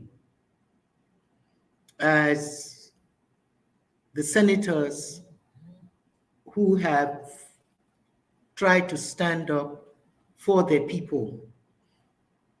Since this is part of the awareness, right? How can you speak to our people on the importance of electing people like yourself and the others that I have named? Because it's important that we increase the numbers of those real patriots, those people who will stand for the people. What would you tell our people as a senator? So first thing first, Intimiata, we lead that example. And so our people must see us, let me not say light, because Dylan will say, but let them see, let them see us shine so bright that they will imitate our good example. And by that parity of reasoning, we can begin to speak to them in the way we know how. And let's say, look, this is, for the University of Liberia has a motto that says, Lux in tenebris. Our people sent us here to be the light in the darkness where they are. So when we go back to them, we'll speak in our local vernacular. We will speak our colloquial, whatever language we have to speak, to say, I am your son. Listen to me. This is what I'm telling you, and this is where we should go because of these reasons. We will be simple, we'll be honest and realistic. This is not about being against any particular person. It's about having a system of governance that is good and that will bring benefit to our people. Intimiata, that's all I can say for now. We will develop more strategy as we go along. Two heads are always better than one. And so we will amalgamate forces and meet our people and talk to them collectively and individually. But thanks for that question. I see it also as an inspiration. Pastor Mo. Good evening, Honorable Senator. Good morning, Bossman. Good evening. It is a pleasure to be on with you, watching you as a kid growing up, seeing you play for my team. You made it sound like we so old, my man. No, nah. Because we used to be jumping over the fence, just to watch how you play. Y'all went to stardom early. Yeah. So y'all didn't rank too much that y'all over. Y'all just went professional. Y'all started playing early. Yeah. Correct. I think back in the days you did play for Kotoko in Logan Town. 1 minute, Pastor Mo. Pastor Mo, 1 minute. Pastor Mo, 1 minute, please. Yeah, go ahead, sir. How many barrel passengers going there? Everybody want to talk about Ivan. I'm a barrel man. You know, How many barrel passengers? This is the sunshine. A barrel man. I'm a barrel fan. No, barrel got to win here tonight. Barrel can win. Oh, okay, then we plenty. Then we plenty. Okay, then I can turn on, no problem. Okay, thank you, Honorable Senator. I must commend you, Honorable Senator, and the rest of those senators that are behind the scene working for Liberia and Liberians. The reason why Honorable Dillon is in the front and his name is being shouted every day, you know the reason why, because that the people put their team together for him to go there. So he answerable mostly to the people. But thank you for the teamwork. We know that at the end of the day, before October, I strongly believe as a man of faith, and I know you are a man of faith, that we have a unified opposition to go to election. That is my conviction. But this is my question. My question is going back in the days. And I want to take us back to, I think, 1996, South Africa, 96. I think you went to South Africa, 96. But I was in the police and I served with a few dignitaries. But there was a contract that was signed for Lone Star to wear a jersey. I was with few dignitaries. I was going at the LFA office for them to sign a contract. I will not call their names, for Liberia at that time to use Puma or Adidas jersey. Just before we could reach to LFA on Rana Street, there was a call that this contract were already being signed by one of the captain or the technical director or whosoever on Lone Star. I want to know, did the Lone Star did Liberia ever benefited from that contract that George Weah signed on behalf of the national team? Because even when you was in South Africa, there was some disunity among the teams, among the players. That is why they were not successful. So can you please, if you have details, if you do, can you please elaborate on that contract with Adura and what the country benefited from and what the country did not benefit from? Thank you. Okay. So you got to bear with me a little bit because I have to give you the historicity of this matter. All right.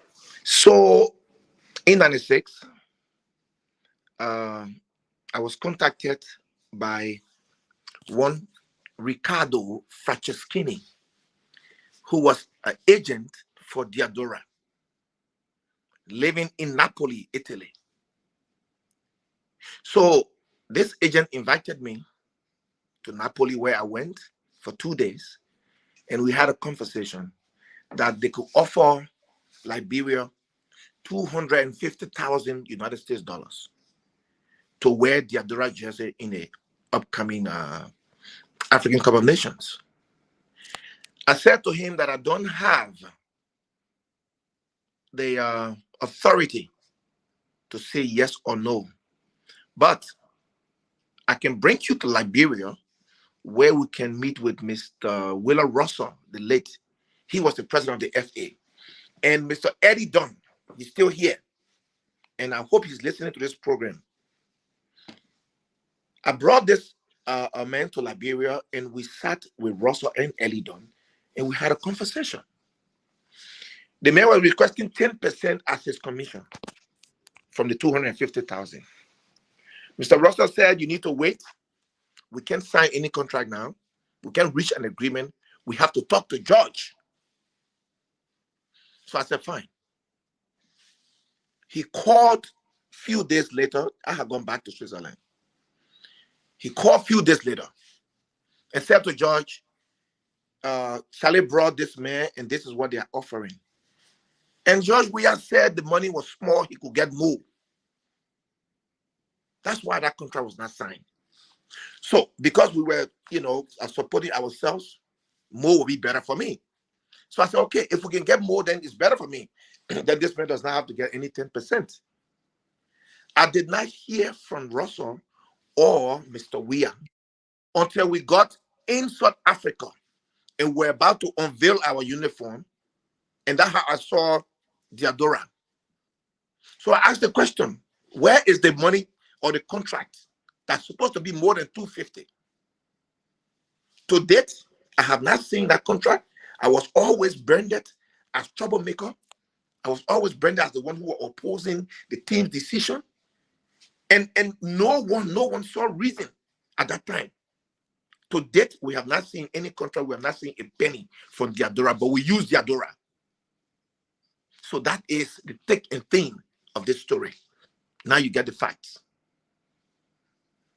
Thank you. Yeah, because I remember when we watched the Nation Cup in 1996, one of the things they said was that Bocha was here and we are now speaking, blah, blah, blah. And I remember the goal. There was a goal against, I think, Mali, and you had the opportunity to say that was the reason why Bocha couldn't pass the ball to Joe Weah, because they were not speaking. All those things were trending in Liberia. So it's good that you can come here today to talk about this thing and provide the context and much more clarity on it.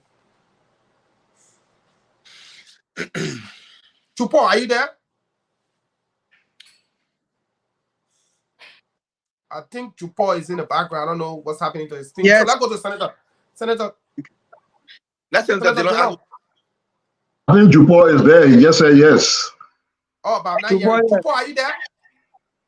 Yes, I'm actually here, but there's a power outage. Yeah, electricity problem. Just ask a question in the dark. Don't come on. Just ask for Okay, so it's actually a good thing being with you on this platform, Senator. I'm deeply honored. Thank you. But my question to you, Liberians go to the pool in about 7 to 8 months from now. So we care to know, what's your optimism? What exactly are you optimistic about regarding the Liberian presidency? What exactly foresee in the coming days? So I will be short with this one. If you just oppose the euphoria back then to what is obtaining today, you will hear that Liberian people are speaking differently. So I expect a different outcome from what was in the last term.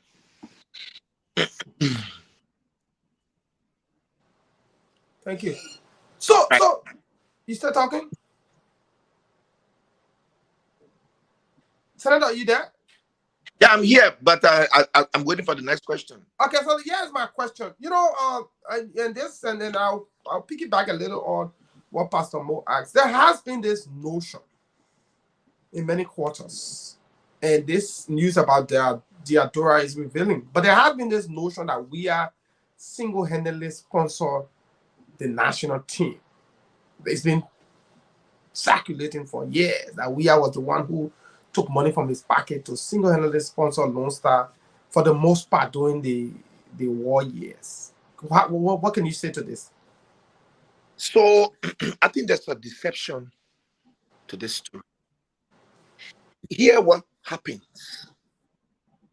Every one of us on the national team, every one of us, our entire staff team came from Europe. So no one can put you under the illusion that they did not have money to buy their own ticket. Mr. Weah, at the time, President Weah now, but Mr. Weah at the time, will invite all of the players to come to Paris to him. When everyone gets there, he will purchase a ticket for everybody on one credit card. And when we come to Liberia, you will hear that on the news. What you don't hear on the news is that when they are reimbursing that money, you don't hear that part. So yes, we will foot the bill for us to come. Not me, never one day pay for me, never one day. I always flew from Switzerland to come here because I thought it would be an additional burden to spend 300 Swiss francs just to go to Paris and fly from Paris, fly back over Geneva to come to Abidjan. No. So I flew directly from from Geneva to Abidjan, and y'all will meet me here and we'll go together. Again, people branded that I did not want to be with the team, but we're costing Liberia more money by doing that. However, he will foot the ticket, and when we get here, when he's being reimbursed, it's never announced.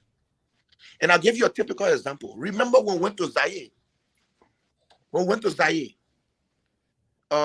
the country owed Josh Weah $60,000. They owe me $16,000 because his ticket, his reimbursement was cumulative of all the players' tickets, and that's been, over the time we've been playing. And so the likes of Walter Anderson, the late Tijani, who was it that was there? Anyway, so they came with only $40,000, but we were arguing because they told us that they were going to bring the money to Zaire. So we agreed. They came and they brought only $40,000. And Josh and myself had agreed that if they don't pay us, our money will not play. They came and they took the entire $40,000 and they gave it to Josh Weah. All of a sudden, I see them sharing jerseys. So I'm saying, what's wrong? Why are they sharing jerseys? I went to him and he said, oh, the people talk to him. I said, no. We had an agreement. They did not talk to you. Something is wrong. I have myself went to the rooms and collected the jerseys from there and brought them back to the cafeteria and said, if we don't have our money or if I don't have an understanding, this game will not be played. Uruguay was there. Uruguay then called me and said they brought only 40,000. But since they owe George 60 and they owe me 16, they will give him the 40. The next game, I said, I lie. I will not happy. No way.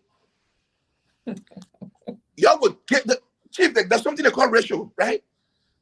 You divide the money exponentially. Give me what comes to me out of my 16, and you get it, man. What goes to him? Y'all gotta give me small thing. Thinking I made grandma to give me $7,000. We played that game. We drew 1-1. I don't want to play one goal. You say even back in the days, but and this was some of the confusion that will come up to watch. No, I wasn't putting trouble. I just played fair. That's about it. So, boss, those are the conversations to have, eh?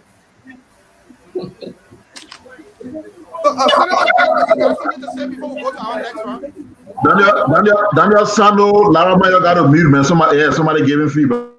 It was the host, maybe. You're from Daniel. No, so I won't ask my colleague question. I will leave the questioning to you guys, and I will chip in on his allowance and permission on the critical national issues. He's the guest, and let him flow. Okay, guys. So we got the permission from the principal. Let's go with our second round of questioning. We'll begin the same format. PR, you go, and then Daniel, Larama, Ntimiata, Pastor Mo to Paul. Senator. Yes, sir.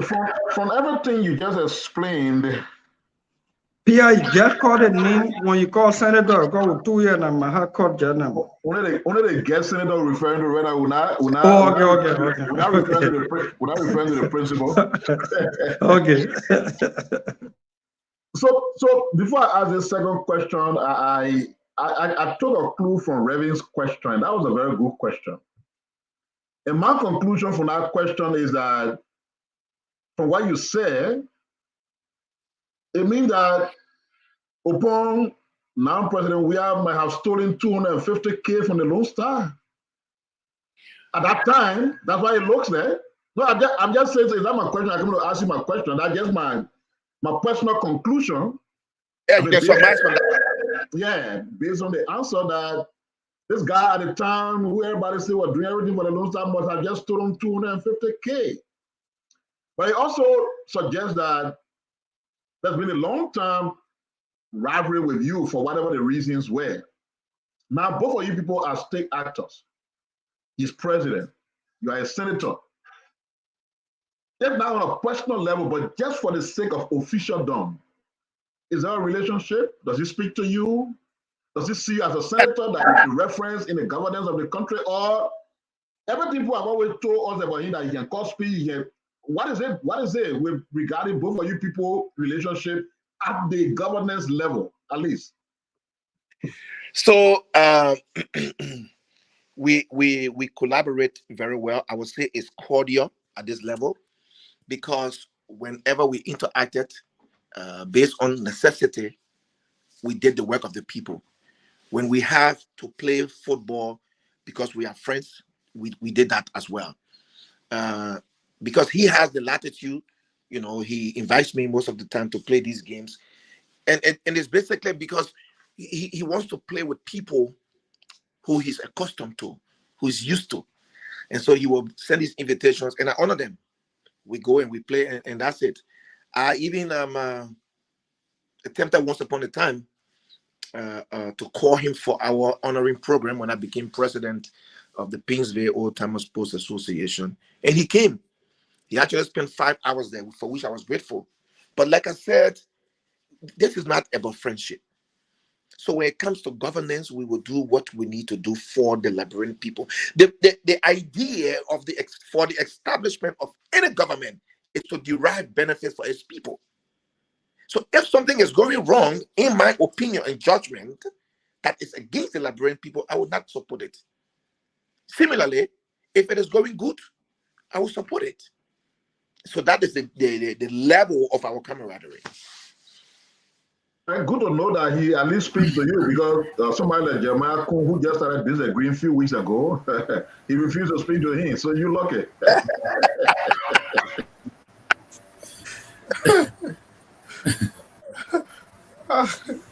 Daniel. So, Senator, my next question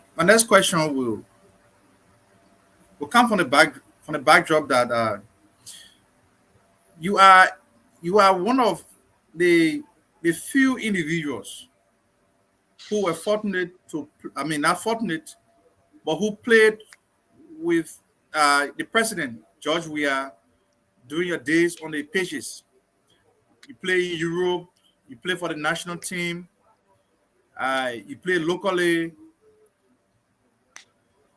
Given the fact that the both of you have now transitioned into different spheres of life, you find yourself in politics, he's also in politics now. And as a member of your generation of players that play for the national team, now he's president for the last 5 to 6 years of the country. I want to assess your own, what is your personal assessment of the George Weah quality of leadership that he's provided for this country so far? What is your quality of assessment? So there's a maxim in political science that says you will get the stick or the carrot. So when you are given the stick, it's a switch. Like somebody say, Mama, when your man say, I'm tired talking. So the stick represents failure. The carrot is a carrot brightening the eye. We'll give you carrot, we're giving you it on the basis that we need you to eat to have better sight to lead us further. So these elections results will tell you how his performance has been over the years. That is what I can say. Let me just draw that, answer you in that manner. That the election, the outcome of the 2023 elections will either be an approval or disapproval. That's correct. Of his leadership. That is correct. Thank you. Thank you, Mr. Sanders. Lama? I think my question was in the same line, and not to waste it, much time, I will yield to Reverend Wendell. To Intermiata.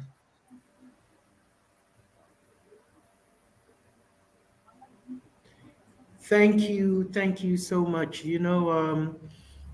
I listened to the panelists and I asked the questions that I could ask of you.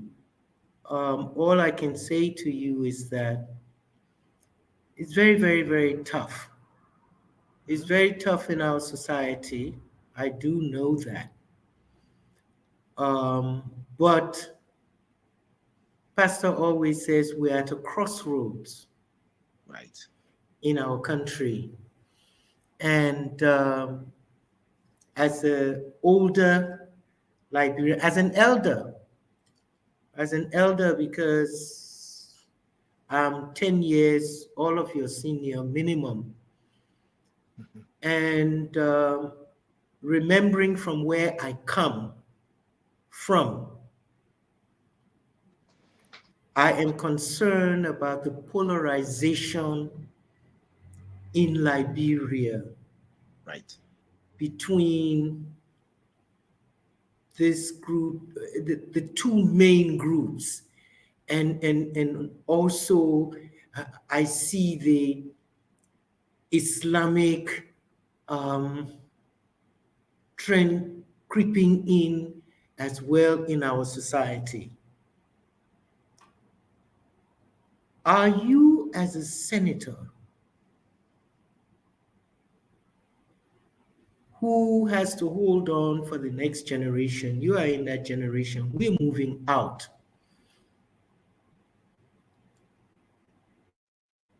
Are you seeing it like I'm seeing it? And if you are, what kind of recommendation you can give to all of us as Liberians, in how we can become a cohesive nation? Maybe I'm too much of an optimist. How we get to the stage of no Congo, no country, no Southeasterner, no Westerner. How do we get there in the next 10 years? Because if we don't, we're not going to have a nation.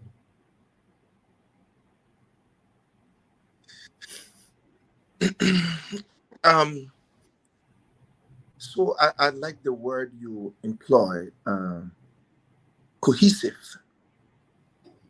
We must, and I repeat, must learn to coexist.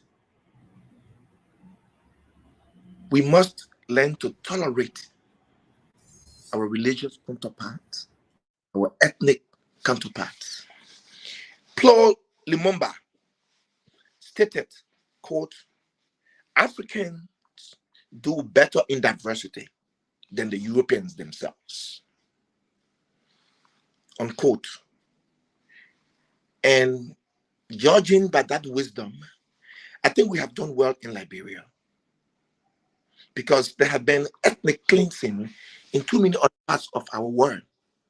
Even in Europe, we have had one situation that did not come from ethnicity. It came from electionary processes. Everyone wants to be first, the drum major instincts. And so if we can learn to tolerate each other like we have been doing, we shake hands and say, thank you, smile. If you never to shake hands, whatever we do, let's tolerate the next person. This thing about Congo is simply an attitude. There's no tribe called Congo here. People came from that place, they had their different tribes. I don't believe in that. When you try to keep a certain standard on the different social stratification, they consider you Congo. And that's what we are doing. But like I said to you again, Intimiata, we need to speak to our people clearly and understandably. They will do what we ask them to do, or we can share ideas. There is no need for us to antagonize any one group of people. Cohabitation is the way forward. Thank you, man. Pastor Mo. Okay, so before Pastor Mo comes on, may I exercise some role here as the principal? Steve, you want to look in the chat room so that we can proceed? I think we should transition to the core governance issues and leave the George Weah and the football business. Let the senator tell us about his role on the budget, his thoughts on the national budget that is before us. Let the senator tell us about his knowledge of the role fund, why he abstained in that vote that the Senate voted. Let's transition to the core national issues. The people of River G and the country listening to what he's doing, what we're doing in the Senate, and what they anticipate that our role in the Senate will yield for them. Good. So, Senator Sogo, you know, we'll move to that, and after that, we'll take calls. So just throw light on those things. That Pastor Mogo, then we'll move to the phone lines and take some call because I'm getting a lot of text messages. People asking whether they want to ask some tough questions. So. But I agree with Senator Dillon, but wouldn't you allow Reverend to have his share? Yeah, that's right. So after we'll go to Reverend. Okay, all right. Yeah. All right. Thank you. Thank you. Honorable Senator, I have a question. But first, I would say there was a game I watched where the goalkeeper was giving her a hard time, and you charge that goalkeeper in a 6-yard box. They had to take him off the field and put his arm in a cast and were able to win that game. That was a CAF Confederation Cup during the days with Invisible 11. But we look in the street of Monrovia. I see what they don't say Baruch for yet to your own question. I really got to go for your question. Okay, and we look in the street of Monrovia, Liberia. We see banners, we see billboards, we see placards. And during my time in Liberia, if President gave me annual message, I have never seen what I saw lately. What is the stand of the Senate? Is the Senate going to call the Election Commission to put a check to what is going on? Because for me, I look at it as an early campaign. I don't know how you alternate it. That is my question, sir. So this concern was raised, I believe, by Senator Boto Kane of Bapulu. I hope I'm correct. And she was asked to perfect it into writing. So I expect to see it tomorrow or maybe Thursday. Well, no, not Thursday. This Tuesday, tomorrow, or next Tuesday. But those are some of the hard questions because we cannot be speaking of the code of conduct and you have all of the top government officials carrying government cars to rallies. We cannot be speaking of pre-campaigning status that may lead. And I heard Intimiata speak of that because other people want to replicate, want to do the same thing, and you will come back to say, no, you cannot do this because of this reason. And that could serve as a recipe for chaos. And so, yes, when it comes on the floor, we'll deliberate on it, but we'll have a very strong stance so that it doesn't happen again. Bottom line. Thank you, Chief. So, Senator Dillon, my concern, and that's one of my my bullet points I wrote on the budget. I raised the concern with respect to the budget being itemized and program oriented. This thing with buck figure, for example, we talk about the county development fund and the surface rentals. We have them in buck. So there's 50 million for this and there's 25 million for this. No one says how much is going to River G. No one says how much is going to River Cess. And so my focus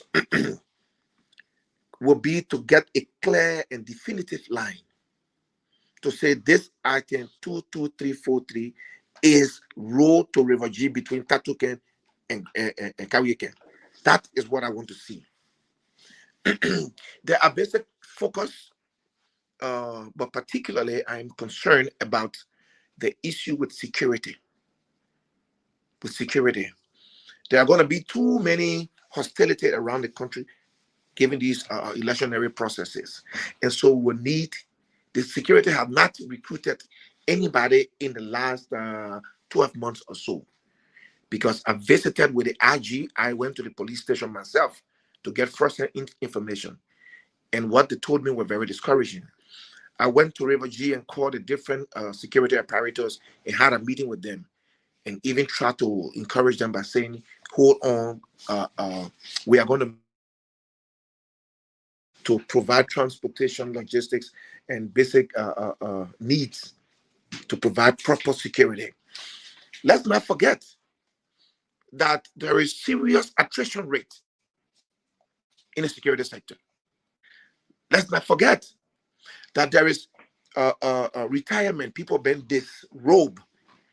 People are retiring. They're getting old, and there's no replacement. This is a problem. And so, recruitment will be one of those focus. Equipments to have these people properly prepared to do what they have to do to keep our peace and security on course will be one of my objectives beginning tomorrow morning. So the situation with River G, and I thought to make that one of my last talking points, colleagues. Quite recently, about a day or two ago, there was a serious uprising in River G County because there was a child, 4 years old child, found dead, and they accused this person. Because the security came and arrested the person and took him into their custody, our people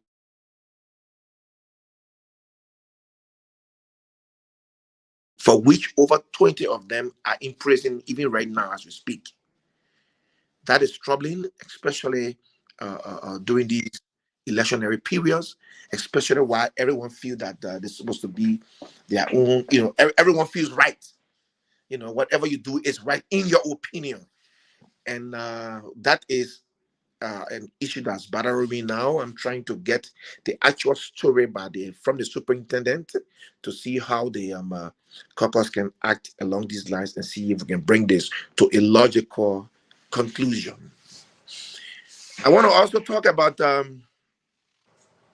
this issue with the Governance Commission and the International Human Rights Commission.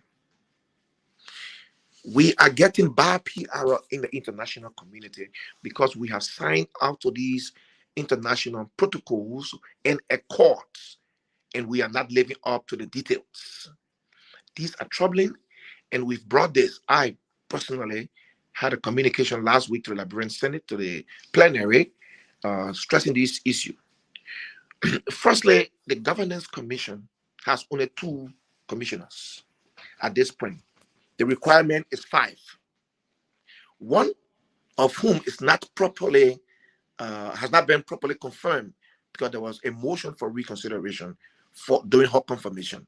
That is is at the level of the Senate. It has not been brought to the floor yet.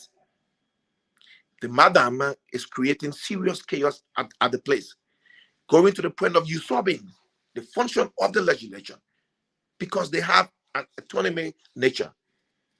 And she has requested the Ministry of Finance to remove that portion of payment for the commission to personal or bank account. That is not one of the qualities and nature of the autonomous nature of any government entity or functionary. And so it is causing problem for us. The International Human Rights Commission also is another issue because there is something called the Paris Principle that we have signed to that require sectorial equality, that require gender balance, religious tolerance, religious balance, and everything else. Unfortunately, our situation at the GC has taken into consideration too many people from one region of the county. We raised this issue because the accessing committee in Geneva rejected Liberia's access report and asked us to come back in 12 months, but they asked us also to conform to the Paris Principle. That we have not done, yet we have added another 2 persons from the same region. These are troubling issues. We need to look into them. I will be checkmating them pretty soon. We'll get back because I want to make sure we have a good picture in the international community. Finally, just today, I received a communication from Minnesota concerning the Liberian Honorary Council over there. I am told it has been given to a private operator to operate our embassy or consulate in Minnesota. This is troubling because we are creating resources for other people, other national, when we have people who are capable of doing the job. I got those communications today. I will be presenting them to the Liberian Senate next week, Tuesday, to give them a clear understanding, and so we can invite the Minister of Foreign Affairs to come and give us clarity, because I'm only hearing one side of the story. I need to hear the other side. So, Mr. Johnson, these are the few things for me. And so let me ask you one question in line with the budget, and I'd like to say thanks for the update.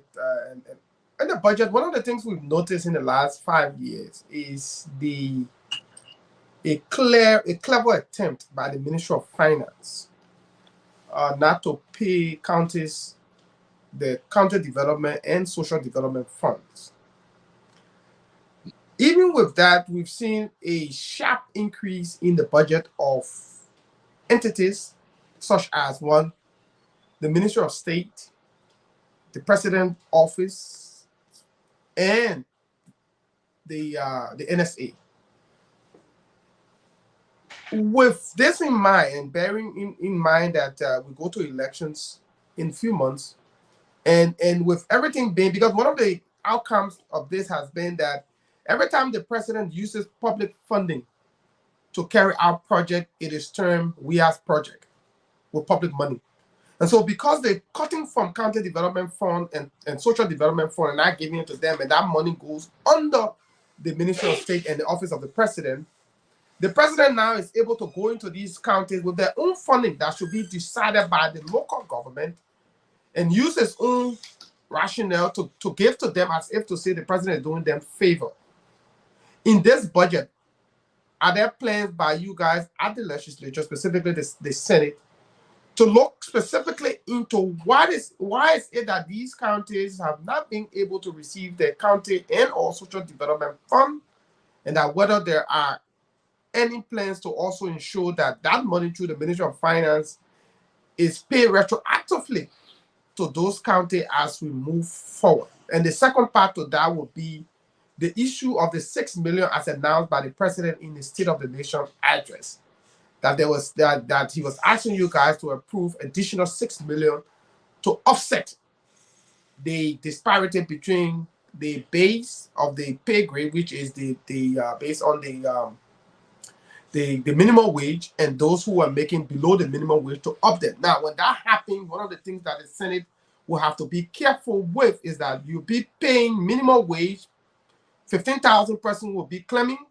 but then there is another group of people who money will reduce. So that you have another group of people who've already down. So those who will be claiming will be meeting them. And now what you see is that minimum wage people will be meeting their supervisors and they will be making similar pay. And now supervisors will not be getting any increment after the $6 million. So what is it that the Senate intends to do with this minimum wage $6 million and looking at the ripple effects? Because what's going to happen is that people who are making money like 150, who are making 350 and drop to 150 will have to be met by people who are making 45 moving to 150. Now they too will not be getting increased anywhere, but then they will be stationary there.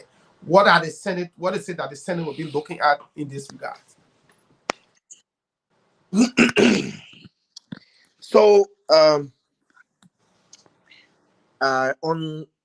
Thursday, I requested that the President SONA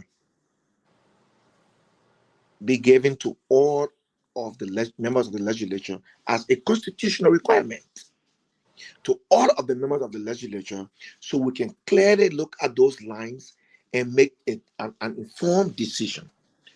But with respect to the salary increment, it baffles me to hear the president say, I have just been informed that people are not living up to the wage bill. You know, it tells me that the president is not in control of our country. There should be security briefing every so often, and all of these different agencies will brief you on their happenings and what they intend to do, especially when it comes to salary. like we call it the bread and butter issue, to inform us that you have just been informed. And so because of this reason, you are doing these things. I think that was deceptive. I think that was political. Mr. Tue, the finance minister, stated that the harmonization took into consideration the deduction of certain personnel of government, and other people were increased by the same process. Why do we have people making $45? Who were those people that were increased? Were they making $2? The Ministry of Information just had a strike the other day because they said that they were making way below. Are you telling me that the president did not hear this at his Ministry of Information? This is not fair to our people. I think it would have been good for me if the president would have just paid the whole 5 years that he been cutting for money from the exactly the the process. Yeah, they will clap. Pay retroactively. Correct. That's what it should have been. In this case, this is just a political, gimmick. He's saying it because we're in election year. As soon as you accept this money, the next 9 months, it will go back again. What do you do? What do you do? I will leave that to your thoughts. So now, with respect to these monies that are coming in for the county, for different counties, especially the likes of Nimba and Prince George and them are crying. We were supposed to be around 400. Senator, let's go back to that salary issue. Yeah. From the announcement made by the president or pronouncement, whatever, you put it right. You said it's political. George Weah spoke uninformed. It was rhetoric. There was no analysis done. But the president said 15,000 civil servants are below the minimum wage, and he's just been informed as president since he took over. And those civil servants who are being paid below the minimum wage were paid beyond or above the minimum wage when he took over. He reduced them. He cut it. But the president threw $6 million at us in his annual message to fill the gap for the 15,000 civil servants because they are below the minimum wage. Some of whom they've been making $45, $60. So if you took $35 and added it across the 15,000 civil servants, you will get 525,000 every month times 12 in a year. That's 6.3 million. If you added $30 instead of 35, it would be 450,000 monthly times 12. It would be 5.4 million. If you jump it to $50 per civil servant under the minimum wage, it would be 750,000 monthly and 9 million annually. So the guy who's making $45 now at the Ministry of Information or anywhere else, put $50 on his money, he will be making $95. That's still below the minimum wage. All right. That's still below the minimum wage. If the guy is making $45 now and you added $30, as I'm keeping with my calculation or math that I did, he will be making $75. That's below the minimum wage. The president was not informed. I think he wanted people to clap, but he did not understand the ramification of that. And I know we've had this discussion between you and I and a few of our colleagues. If it requires $6 million to improve civil servant salary, the 15,000, we are ready today. The president didn't tell us where to find that money from. If they allow us to go in that budget, we can find it. The 1 million in our budget for presidential humanitarian intervention, we can take it. We can take it. we can go into even the legislature budget and look at our salary and harmonize it and reduce the president's salary, reduce minister's salary, and we can find $6 to $9 million. Is George, we are ready for that? So firstly, before I attempt to answer your question, let me, because something was just playing in my head. The budget is formulated at the executive. Why didn't they find the $6 million and put it somewhere? Why do they have to put that burden on us? But Senator, that's exactly what I'm saying. The president just did draft budget, and Senator, he had nothing in there for civil servants. When did he know about the 15,000 civil servants being underpaid? After he drafted the budget, after he came from watching football, after he came from gallivanting, and then he sent the budget to us before he realized it. So it's just simple. Take the thing in his budget. But then again, you know, you might call it now, majority of us don't have the spine. So the president also said he was cutting 25% of his salary. You remember that? But in order for you to cut 25%, you got to know how much 100% is. No. This was 5 years ago. But I'm agreeing with you. Why Senator, they don't say, do you know the amount that you're taking 25% from? That is the point. So. Oh God. Anyway, so yes, so the president has not cut 1,000 for his salary. He's increased everything around him in 48 days. At $2,000 for incidental a day, he got a little over 100,000 on his safari, his gallivanting around the last few days, and other kind of stuff. So we would not sit and allow George Weah to play politics out of us. And we will fight on the floor, not in physical fighting, fist fight.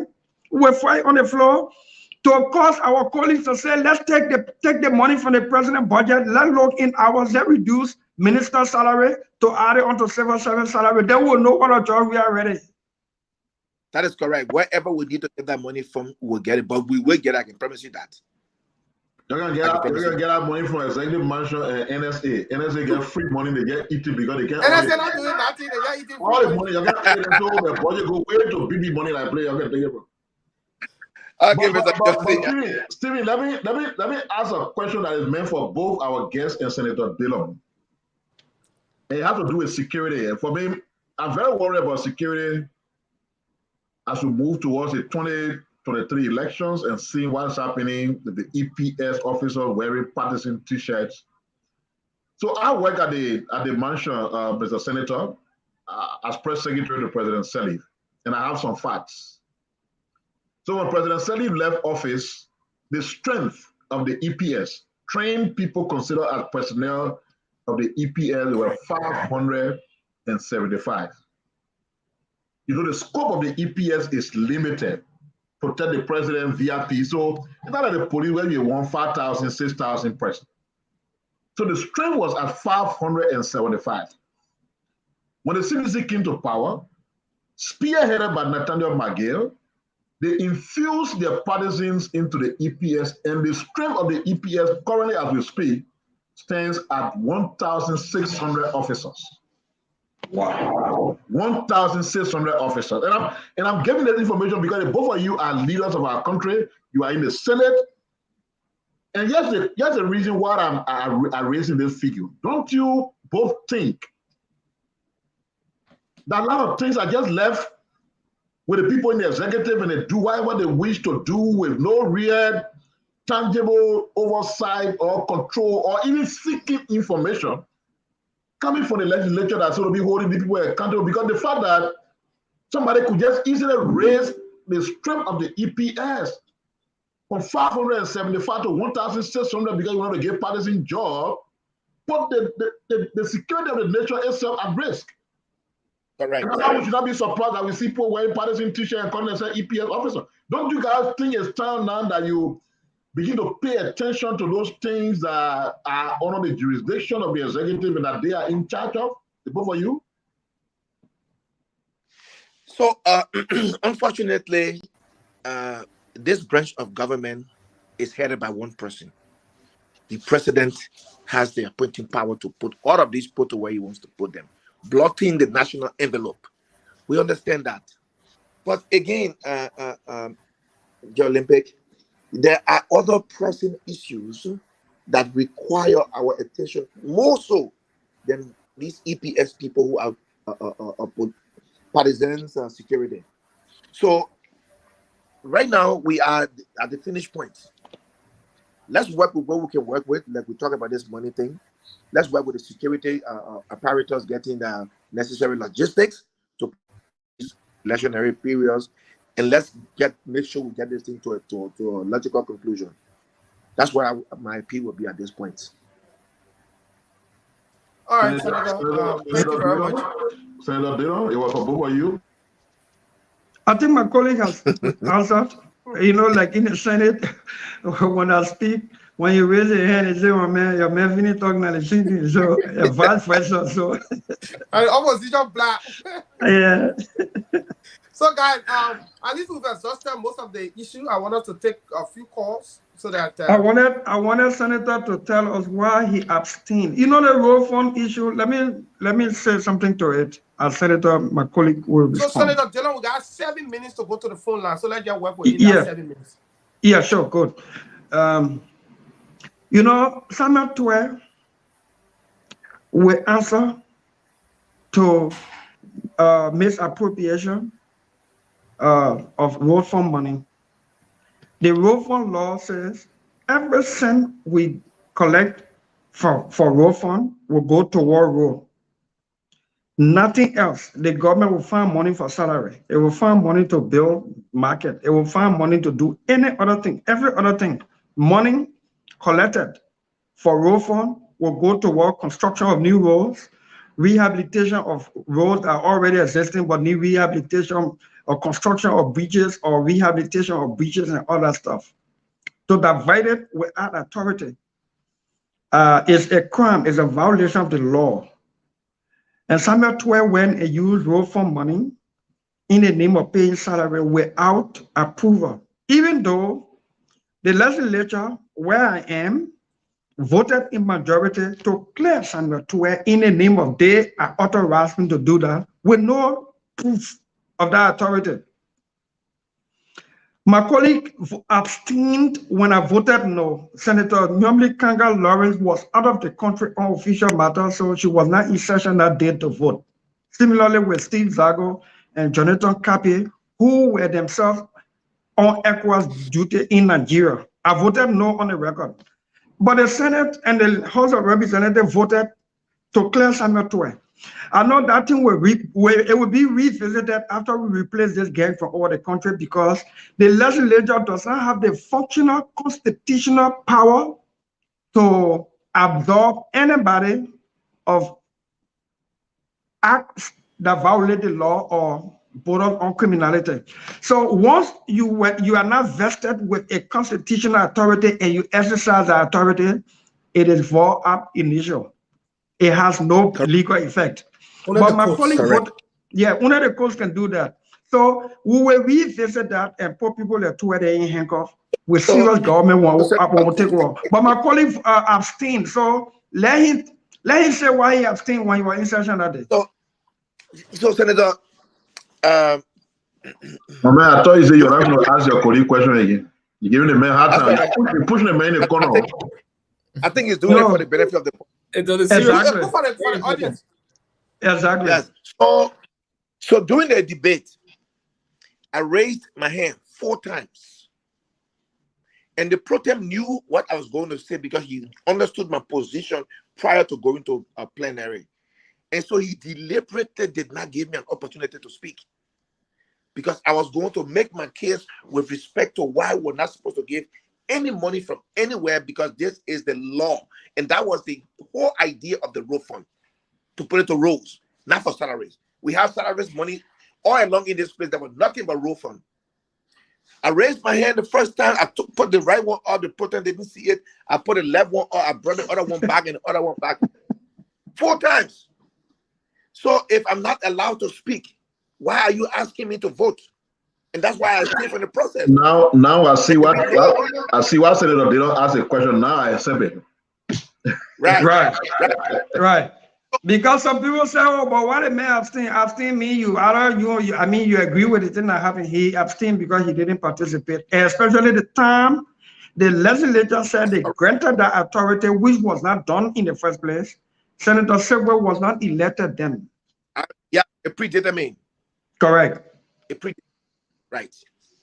But even at that, there are codes that you can reference. Correct. We asked for the budget. We asked for when that authority was granted by the legislature. None of such was done on the record. And so we voted no. And we put ourselves on the record. So that tomorrow, when we replace this gang from over the country, we'll revisit that thing and put some people behind bars. Stephen, let me sneak there one political question in and we'll go to the line. Yeah, you still got time. Yeah, I still got it 3 minutes, yeah.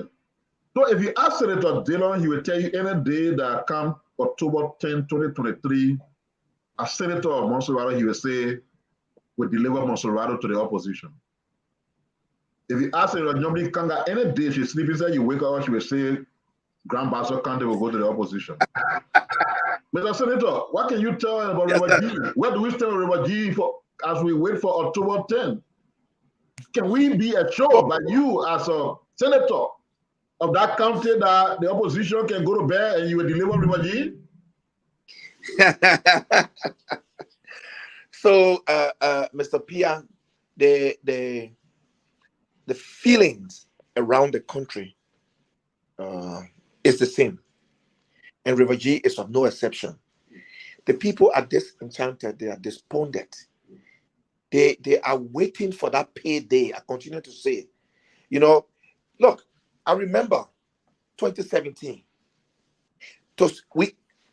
We were en route and saw some cars along the wayside and just stopped. Anyone who comes up with any politics, everybody will get up against you because of George Weah. Today, when we are stuck, nobody wants to mention anything but George Weah. This is how despondent these people are, especially people riding on those roads. So, like I said again, don't let me talk too much. Let me not chew more than I can bite, you know, or bite more than I can chew. Let's see what happens in October, and we'll be coming back to you again with flying colors. Trust me. Thank you. That's okay. Thank you, Senator. So, I mean, you answered just right in time for us to take the call. We'll take 15 calls. That will be a minute each, so 15 minutes. I will take 5 from PR in the overseas and 10 from Jupor in Monrovia. So 5, 10. So you'll divide it first. You'll go 3, 2, 3, 2, 3, 2. So that's it. 3, 2, 3, 2, and 3, 1. Right. So Jupor, let's stick to the 1 minute, Jupor, please, because so now the may I suggest something? Yeah. Jupor will take the calls, local calls for males anywhere in the country. Since Daniel is here, let's use Daniel to get female directly on the line through Daniel, and then PR will take the overseas. If that is okay. Jupor, there are 2 numbers. Let's use one for male, one female. Okay. And then PR can take the overseas. Right. So let's announce which is for female. Yeah. So let's announce which is for female and which is for male. And Jupor, and you know, me and Senator Segwe, anybody want ban the rule call off? If you announce number for male and female call there, yeah, tell them to go on the female. So the Lone Star can be for the male, second female, and then the overseas. Okay. So Jupor, announce the number, please. The number is on the screen, but for those on the radio, not announce them. Okay, so you can phone in on 0881-959807, 0881-959807, and that's the female, male. Don't start for male. Okay, so that's the male line, 0881-959807. And for the females, you can call us up on 0770-47-2019. 0770 47 2019. So that's the female line. And those in the diaspora, you can call us up on +1 401 688 8266. +1 401 688 8266. So let those are the numbers. let me start from here with my first of the two calls as we're taking this round. Call on the line, go ahead. 1 minute, just 1 minute. Okay. Can you hear me? Yes, you are loud and clear. 1 minute. This is Emmanuel Kode. I got a question for two people on the live over there. Question number one go to Reverend Wendell. The other day, Reverend Wendell was giving a training issue on Sandal Waterspoon, and then he ended up saying, no librarian will go through unscrupulous eye, and then they'll be expecting people to pray for them. My question to Reverend, what kind of people do you pray for? One, two, is there any member in your church that sometimes have problem, maybe their parents eating or have an issue, and they come to you for prayer? Then my second comment go to you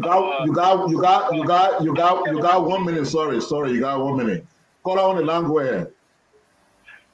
Good afternoon and good evening wherever you are. My name is Mickey Hill, and I'm calling from Minnesota, to be precise, Andover. I want to thank all of you in the studio there, all the panelists, especially the two senators. You guys are our rock stars. And but I'm going to veer off a little bit. You got just 1 minute to do that. Just 1 minute. Yes, I will fall within the time frame. My concern has to do with the rule of law. Now, as much as the economic situation, improving the economic situation in the country is paramount, nothing supersedes the rule of law and justice. All of those innocent people that have been murdered over the years, nothing will come to fruition in that country until there can be justice for the innocent blood that was shed. So to all of you stakeholders and people who are contested for political offices, let this be a caveat. For some of us here, we are building our capacity. All right, the 1 minute is over, sir. A lot of people on the line. I think you made your point, right? The 1 minute is over? You can go ahead. Yes, sir. Please. Jubal, go ahead. So I have a Quarter on the middle line. So Quarter, go ahead. What's your name? Where are you calling us from tonight? Okay.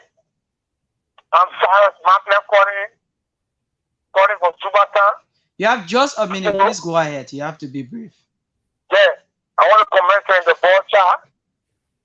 Join the senator as we admire his country and the man with integrity.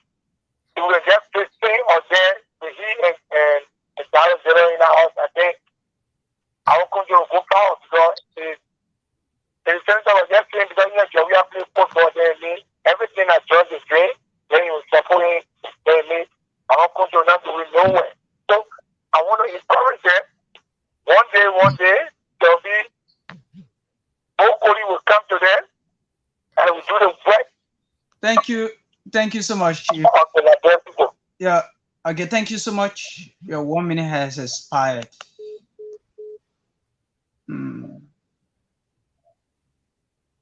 So. You don't have call? On the female line. Hello. Hello. Yes, Mommy, you live. What's your name? Where are you calling us from tonight? Ma Esther. Okay, you have just a minute, Mommy. Please go ahead. They are scared of. Where in the town? Hello. You live. You have just a minute. You have to be brief, Mommy. Yeah, they say shaping and running. But the new pillar, shaping and running. With the people to opposition, I don't know how we run what happens. So the people, they get everything now. They go, here we know how the phone case, they go, we know. Okay. So they shaping and running again like it now. Shaping so and running. how we can also, how we do our part of campaign. Thank you so much. Yeah. Thank you. Hello. Hello. I'm sorry. This is the female line. Sorry. Oh my man. Yeah. So Let me take the call. If you don't have a caller, go ahead. This me is Jared Dobie from Worcester, man. Let me say bravo to the entire team. You guys are doing extremely well. You're trying to wash our people back. You need to wash your stomach this 2023. If we pass on your way, yeah, you got my Jared Dobie, so I need to win. I can't teach you again. I'm a sorry again. God, in my way, when you are together, so again, what to my book? When you for I know when I'm chair flap, I'm winning the Fair body, I can't win and you're not the Sakome, you got a gun, who are moving my family. If they are sound with it, you're stomach, they say, who are winning, you're plenty. All right, now, Jared Dobie, call on the line, go ahead. Hi, how are you today? Am I audible enough? Very much so. All right, I'm also on the Legend We Say. I was just calling in chime in. Firstly, you have just one. Hello. Hello, sir. I just wanted to send this to you. I just 1 minute to make your point, so you know how you're proceeding. Go ahead. All right. So no, I was just saying I will leave a premise like when you ask yourself, how can a man like George Weah become a country's president? And then the answer is so glaring and so simple. You live in a country where you can clearly see that the population is heavily plagued with people who are not so literate. Just think about it. There are so many wealthy athletes in America, the Michael Jordan, Shaq O'Neal, the NBA ex-player, he holds a legitimate PhD degree. Those people cannot, in the foreseeable future, or any given point in time of their life, just say they want to vouch for presidency in America. It's not going to hold water because the literacy rate in America is so high. We're talking about somewhere around 97%. But look at Liberia, they gifted a man like George Weah presidency and look at what they get in return. Okay. What's your hardship? They're just struggling. So it's so unfortunate, but Liberia have to dig themselves under the hole that they have dug themselves in. So Thank you. it's just my 2 cents. Yeah, we got your point. Very strong point. Thank you. Yeah. Tupac, go ahead. So, hello, mommy. You actually been patient on the line. What's the name you're calling us from tonight? My name is Precious Chiple calling from Moulton, Bravo. Please go ahead. You have just a minute. Yes, I want to. Oh, you know, she actually spent more time on the line. I'm sorry. So we have a person caught on the mail line. Hello. So you're supposed to call her back by doing her that favor. If you finish with that call, you can call her back directly to see what you answer. Okay. Hello. You gotta turn down your monitor, please. You have to turn it down, please. Hello. Yes. What's the name? Where you calling us from? I'm calling from Banga City, Bon County. From Banga City, Bon County, Chief. Thank you. Please go ahead. You have just a minute. Yeah, I just want to take the decision to try with the team on what everything is about, appealing to all the opposition of this, and they never come to tune in together so individual to remove this and they never government. But if other people come and say, for the party, to make the budget to gain power over all the things, they will get back to you. So another thing that we are parent for, we are solving. So the thing to everybody to move in, to destroy and remove the government. Thank you so much. Thank you so much. Thank you. Okay, call on the line, go ahead. Good afternoon, panelists. My name is Thomas Asumana from Baltimore. My question goes to Senator Segwe. Yes. If Joseph Yuma Bwaka choose his running mate, it's not Alexander Cummings, will ANC support Joseph Yuma Bwaka? Thank you. The man get a pattern that he say when he choose a better. maybe making a possible runoff. Yeah, okay. DJ Lobel, go ahead quickly. 1 minute. Thank you very much. A question to Honorable Bochard. It was a time in this country that you registered a Liberia national team that is going to be isolated from a game into a national game. Can you please state the game that you registered Liberia on, because there were arguments. People are saying that Bochard had never paid money, everything has been by George Weah. And I know that Portia Racer or Labrona team, you know, to play. And the next thing here is this Diadora business here. It is any contact with the Diadora for registering on Libera to use Diadora jersey. Please make a clarification. Thank you. You were listening for the show to the show from the beginning? I didn't think he listened because the Yeah, senator Jubal, clarified. Go ahead, Jubal. We're not hearing you. Okay. So that guy called on the female line, so I was telling him to call on the male line. Hello. If you can get a woman and a guy call, take them so we can finish with the call. Hello, I'm Eugene from Buchanan. Please go ahead. You have just a minute, Eugene. Thank you very much. This regime, frankly speaking, is not democratic. In the first place, when the lawmaker made the law or passed into law budget, the executive branch will take that money in her own name. So the democratization process from which we all are contributing, it is a good thing. We need to take the non-democratic aspect from that and look at the democracy of our people. You cannot do work together and then one person say the glory is bad. Planting street light, buying car for police, and not carrying things for the other people is the only job we are. 15 seconds. Thank you. To conclude, I just want to appreciate every one of you for this program, and we'll keep listening. And we'll try to mobilize our pastor people to really participate on the issue because it helps every one of us. Thank you very much. Thank you so much for your participation. All right, if you don't have call me to the call the language. Hello, I'm Kato Balanya calling from New Jersey. I would highly appreciate you guys to please allow me to speak in common sense. In fact, we have our people listening to the station in Mofa.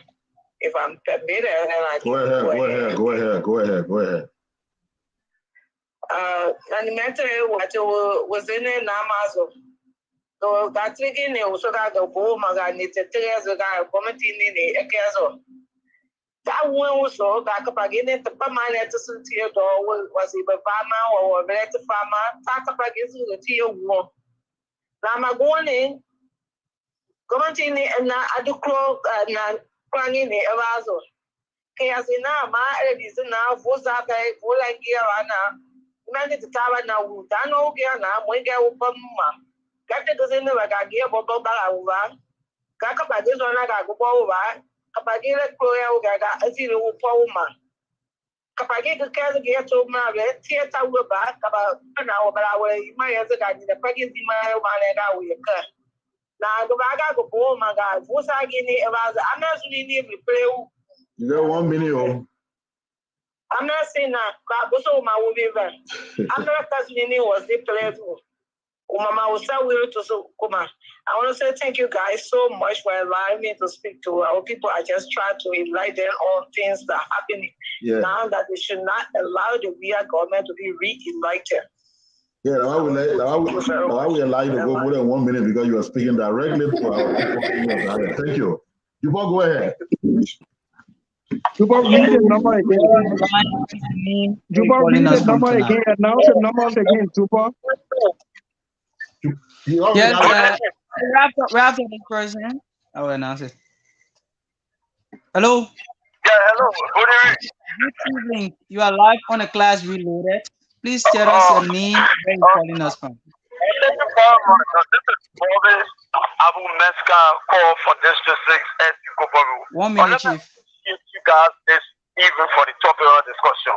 You see, let me appreciate the two senators for bringing this discussion.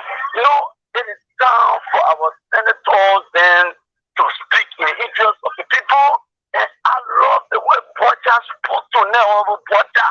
You know, these are the things we want. It shouldn't be about fear, it shouldn't be about whosoever, but it's about the opposition to come and share knowledge to make the people know that we 30 seconds. Who are here for the opposition and who are standing strong, that talking in the interest of the people, because we can't get a president who every day he wants everything to be, he should be glorified everywhere. Thank you. Everything in the country. Thank you, Chief. You know you actually working in time, so thank you. So guys, we'll take 3 more calls, then we do our closing. Okay, so let me take this person. Hello. Hello. My network, the line is jammed. So okay. Let me take this caller quick. If you don't have a caller, you got a caller from Liberia. So go ahead, caller. Okay, thank you. Good evening, guys. My name is Moses Johnson. I do call from Morovia, and I want to appreciate the Class Reloaded family. And my concerns have to do with what the Senator, Mr. Jonathan Sigwe, mentioned concerning Liberia during their days of playing football. And I can remember since the last game that Lone Star played when I left our field, where we were expected to go to the World Cup, we needed to win or draw. I left that game. That one of the teams, I just hate this government because that was only since I left football field, I have not gone to watch any football activity or football country meet or football. Each time I attempt, my mind runs to that game that was played, at which we were denied. And up to this time, you have world best, African best, can I go to the World Cup? So he make my day by reminding us on the activities on the field of play and on the field of play. So thank you guys. Continue. We are monitoring the program. Okay. Before go ahead. Hello. Yeah, hello. Yes, good evening, ma'am. What's your name? Where are you calling us from? My name is Fulameta Kevolu. I'm calling you from District 14. You have just a minimum, man. Please go ahead. Yeah, I want to tell you thank you so much for the topic. I tell our honorable man, thank you, honorable Roger. I mean, what he said, it really makes sense. Because if you want somebody to carry the same legacy, then tell it, our pockets were not going to be fun that we had to go play our game in Ghana. There's money there. Thank you. Please let me explain that to you. Because they talk show are always listening to me. Okay, so please go ahead. Yeah. The man who don't want to take glory for himself. Everywhere his photo will be there. Anything he does, it should be he and he alone. We never knew what notice. When Lord is saying, oh, you will pay for all the players who come play. But I mean, the explanation that our honorable man gave, it really fought my stomach. It showed to me that Jawia is not a good man. He wouldn't want good thing for himself. And we see it for ourselves. Thank you. I want for people to really listen and open their eyes and shine their eyes. We should not be led by thoughts like what he been doing. But thank you. I will continue to listen to the program and I will continue to call. Thank you, ma'am. Let God be with you. Thank you so much. Hello. Hello.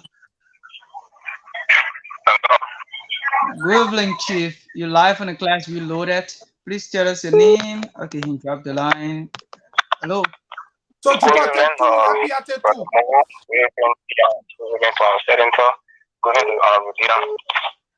my name is Oscar Jaiga from Oswaldo County this evening. Thank you for the show. Thank you. Hello, House Senator. Thank you for the understanding I gave for William Labram people. You know, this government, we said it over and over. We always say, the government is too mafia. The government is too crooked. This man, our leader in this country, we told you about it. He was not a leader, he was a crooked leader. But we'll make sure this man, 2023, October 2023, we will make sure God there will get the man out of this country because the man is not a leader. The man is a man that everything was made before him. Thank you for the clarity, Honorable Senator. Thank you, Mr. Dillon, for the clarity. Thank you. Last for tonight. Hello. And we'll make sure Hello. Okay, my last caller. Hello. Hello. Hello. Yes, Chief. You're live on the Class Reloaded. You happen to be the great caller from my end tonight. What's the name? Where you calling from? Hello. Yes, let me say good evening to you and the rest of the family. Yes, you have 1 minute, Chief. What's your name? All right. The name is Koyo. Hello. Hello. You have to be brief, right? No, tell you not to listen to the monitor. Let you listen to the phone. William Covey, and I just from this city. Okay. Let me say good evening to the rest of the panelists and the senator. Look, I think what the senator said that the political leader of Labour Party have written communication to be submitted to plenary. I think that's a very good step, okay? Because if we sit silently and listen to these people don't believe in any democratic process. All right? These people came to power by lies and violence. And this is the means that they use it. Why would you force security personnel to wear a party familiar? All right? The security does not belong to any political party. The Unity Party government struggled to establish all of the independent bodies. So why will government come to just damage everything like that? Thank you. I think it's very bad. Thank you so much. Thank you very much. Thank you so much. You actually I have called from over. Hello? Yeah, go ahead. Hey, my name is Masaboy Hamadu. I'm calling from Philadelphia, Pennsylvania. I just wanted to buttress to what Butcher said. I watched the last game when Butcher played against Asa Mimosa when he defeated them. When he played for IE, it was a time he was recruited to go to Ivory Coast to play. Butcher just said exactly what we have been saying because other fanatics of we have thought that we were just doing this thing for the national team for his own comfort. And in fact, Butcher just make it clear today. So I'm very happy for that. And also, I want to extend my thanks and appreciation to the Class Reloaded. I served as co-chairman of Friends of the Darius DeLong campaign, and we did what we could do to make a great change in Liberia. And you guys are doing your best on the forum and left with the Liberian people to accept what is good for them because you cannot do more than what you guys are doing. So we are here prepared and waiting as any time to make our contribution to keep the show going. I am from Lofa County, and I know... Got 1 minute, bro. Almost done. We from Lofa will do our best to support the coalition of the opposition. Thank you very much. I told you, say coalition for democratic change. I'm going to cut you out of the last strip. Oh, why would I have to coalition for the opposition? Yeah, I'm supporting the opposition. So anyone who wins for the opposition is my candidate. Okay, yeah, that's a good one. Thank you. So the last person that I was supposed to take, he just went. Oh, let me see whether he will call back. That was Noah Zao Gibson. He didn't call. Another call. Let me take the person because I can't be waiting for him. So call up. Go ahead. Good evening, family. This is Bazawi. Oh, the private jet just landed. 1 minute, sir. Well, only 1 minute because I don't do my job. Okay, go ahead, sir. Go ahead, sir. The Cummins people, Senator Assembly, they always say we want the opposition to come together. But what I see or what I'm hearing, they're afraid to go there. Mr. Cummins say, look, when you want elected position, you go talk to the people. But when you and Ambassador Buckeye, they close shop. They say they want to be vice president or Buckeye be president. And he said no. But they always say let the opposition come together. But they can't tell their boss what you're doing is wrong. You know, so I really want Senator Simba to speak on this. Okay. He heard you loud and clear, and I'm sure he will definitely speak on this. So, Stephen, let me just give Noah Gibson the opportunity, then we close. A last call. Yeah, sure. If I get him.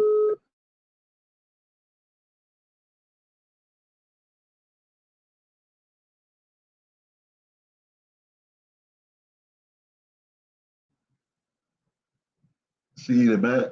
I gave the man the opportunity now. The phone ringing. He's not answering.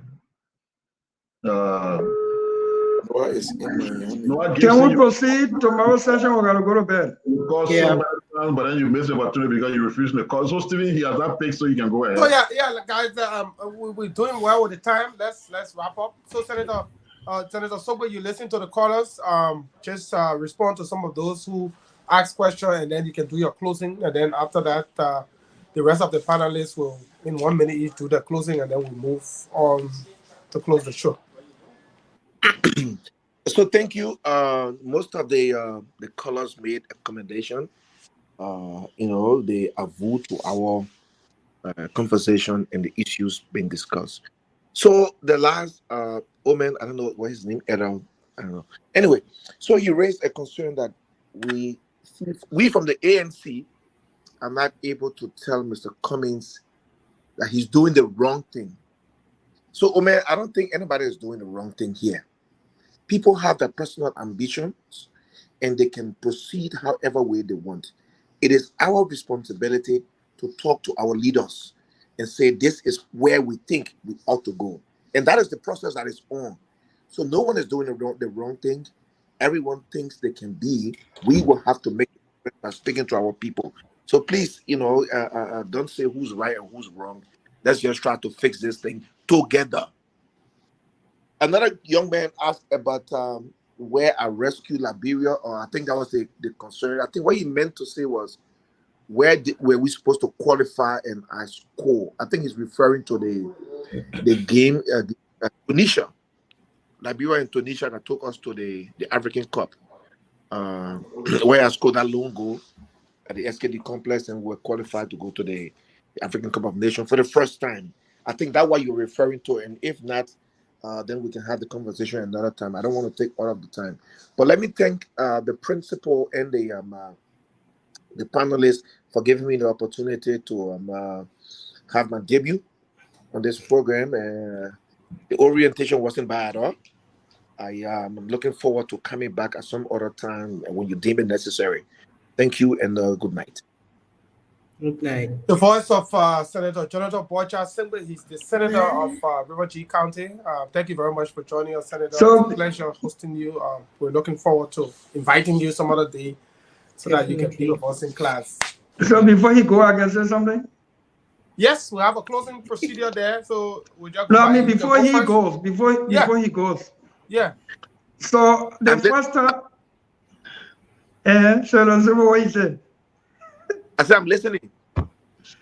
So the first time after the man was elected, he went on the radio. The man went on the radio.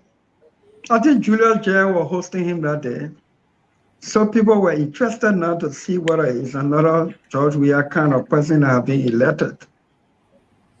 But he dealt with the issues on the economy, health, education, and security, his plans for River G, his collective effort to work with senators of willing mind, all that stuff.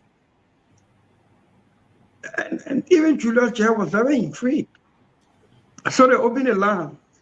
They said, callers, you've heard Senator Sogbe. The first 6 callers, each of them, right after one another, the first caller said, Senator Sogbe, that the Bocha that played for IE and Lone Star is very articulate and eloquent.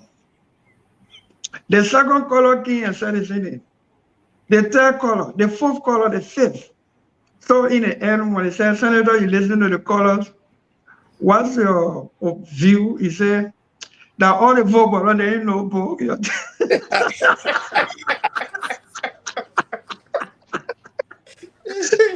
He said, all the things I thought, the only thing they put on articulate eloquent, you think all the vote. So one time, we in session, the vice president presiding as president of the Senate, he raised his hand to speak. I raised my hand, few other senators did. So I was lucky the vice president recognized me first, and I hit the floor. 2 other senators. Then he said, "Well, Madam Presiding, you know, I raised my hand." She said, "Oh, Senator Porter, your man finished speaking." He said, "No, but for G, I got to speak on him, man." She said, "Oh, Senator Porter, already." So he said, "Well, my official name is not Porter. Why you calling me Senator Porter? Call me Senator Segway." She said, "Oh, everybody know you, but everybody know you to be Porter, man." He said, "Oh, okay. So can I say President Opo?" She said, "No, no."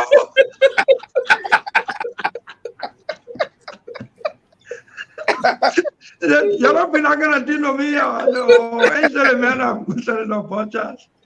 But Jonathan, thank you, my brother. Thank you so kindly for coming on the show tonight.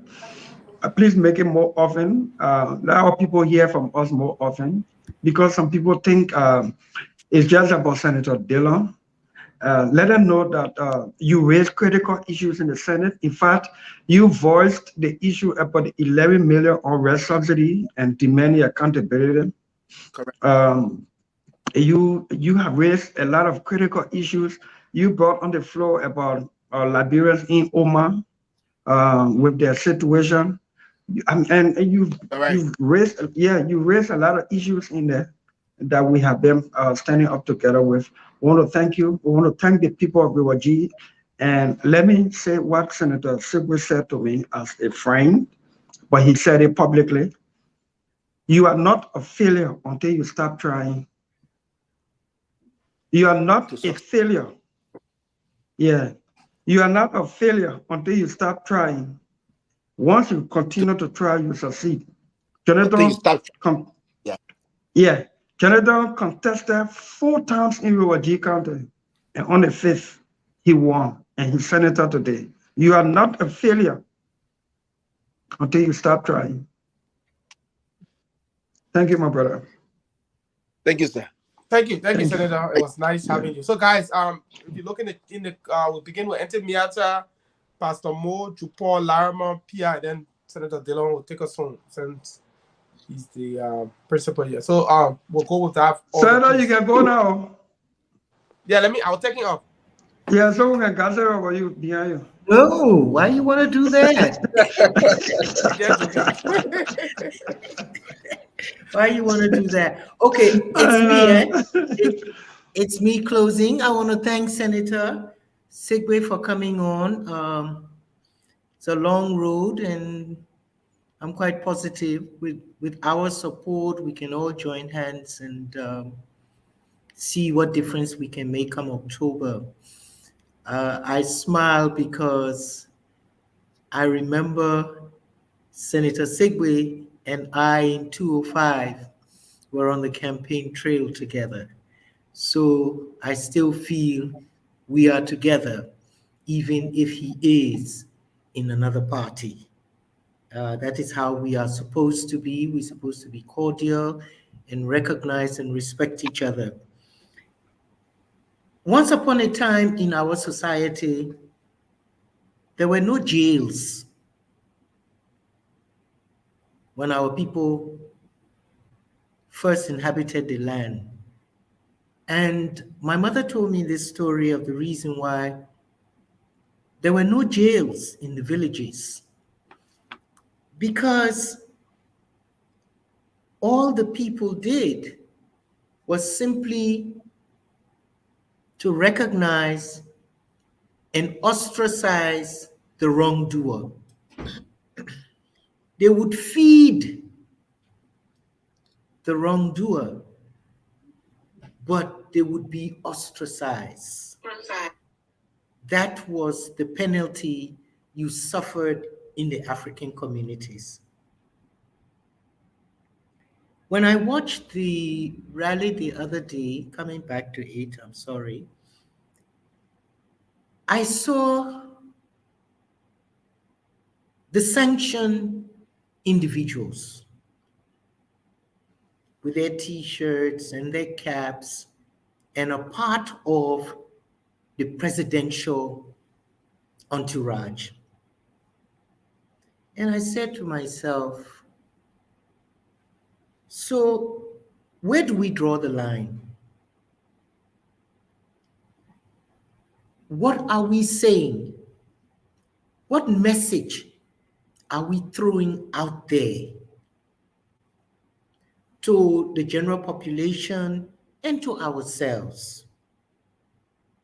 We are not able to distance ourselves from our friends.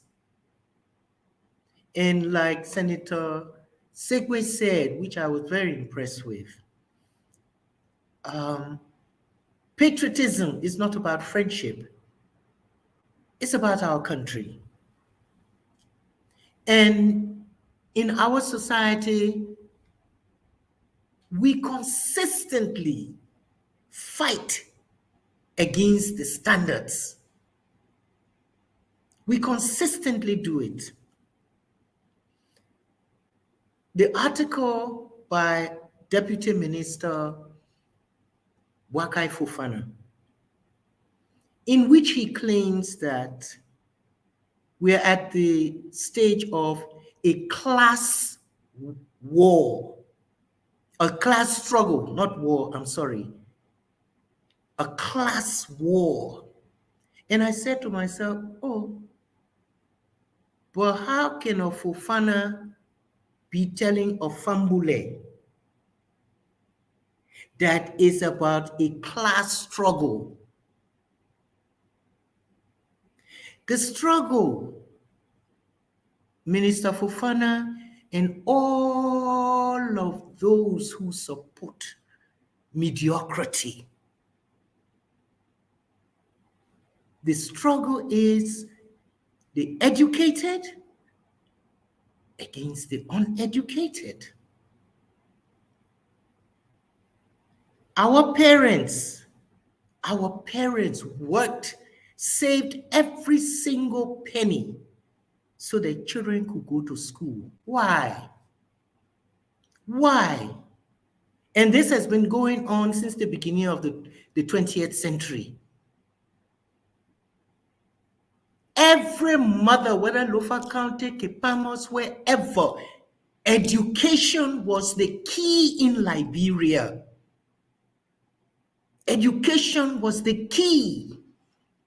When you graduated from the University of Liberia in 1965 or 1972, your degrees were accepted all over the world because of the standard we had. The CDC government comes into power and you throw merit out of the window. You throw standard out of the window. You don't know about governance, and yet you refuse to ask. Because if you knew what government about, your supporters will not go into the sacred chambers of the House of Representatives during the delivery of your annual message to go and put on a show there, munya munya, and munya munya munya, which provoked Honorable Yeke Koluba. If you don't know, ask. There's nothing wrong with educated people, my people. There's nothing wrong. All of our parents wanted us to be educated. Our grandparents, all of them wanted education. Now we live in a society where you're telling it is not necessary to have education. You don't have to go to school. You don't have to have merit. You do whatever it is, and you can become a minister tomorrow. So I'm saying, why don't we take the carpenters and send them to JFK to be doctors?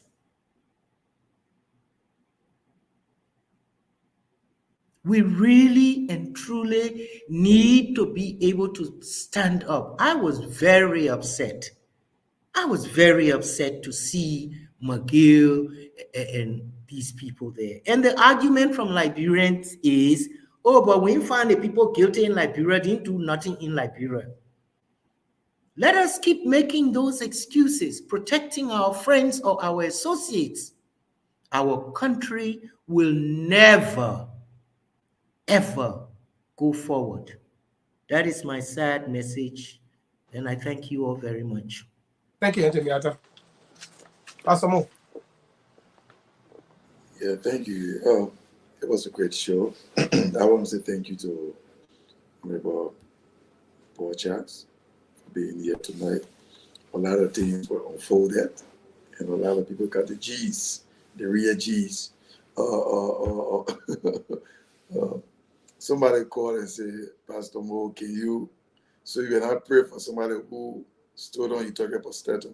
You see, what we don't understand, if you intentionally, willfully, knowingly, consciously, purposely commit an act, and you are caught in an unscrupulous act, and you say, Pastor, I'm going to pray for you. I'm not the kind of pastor. I'm not the kind of pastor that you give money to pray because you committed an atrocity or you committed an act. That's why in America, I work to earn money and that to use the gospel to exploit others. My Gideon were charged by the U.S. government.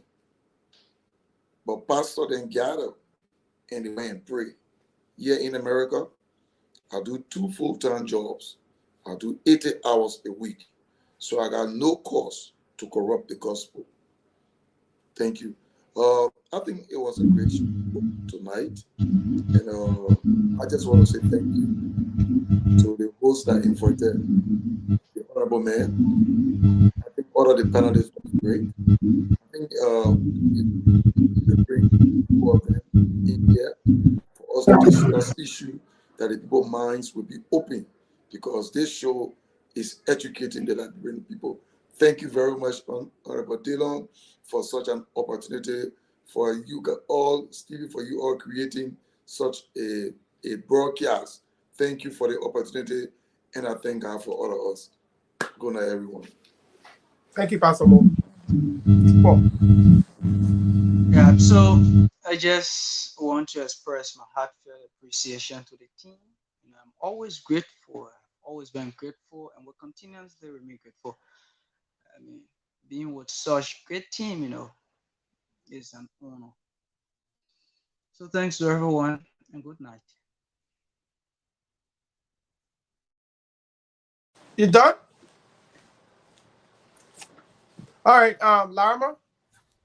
Yeah, I think it's been a wonderful show, and as I sat listening to Senator Sembwe, I'm moved. I'm inspired.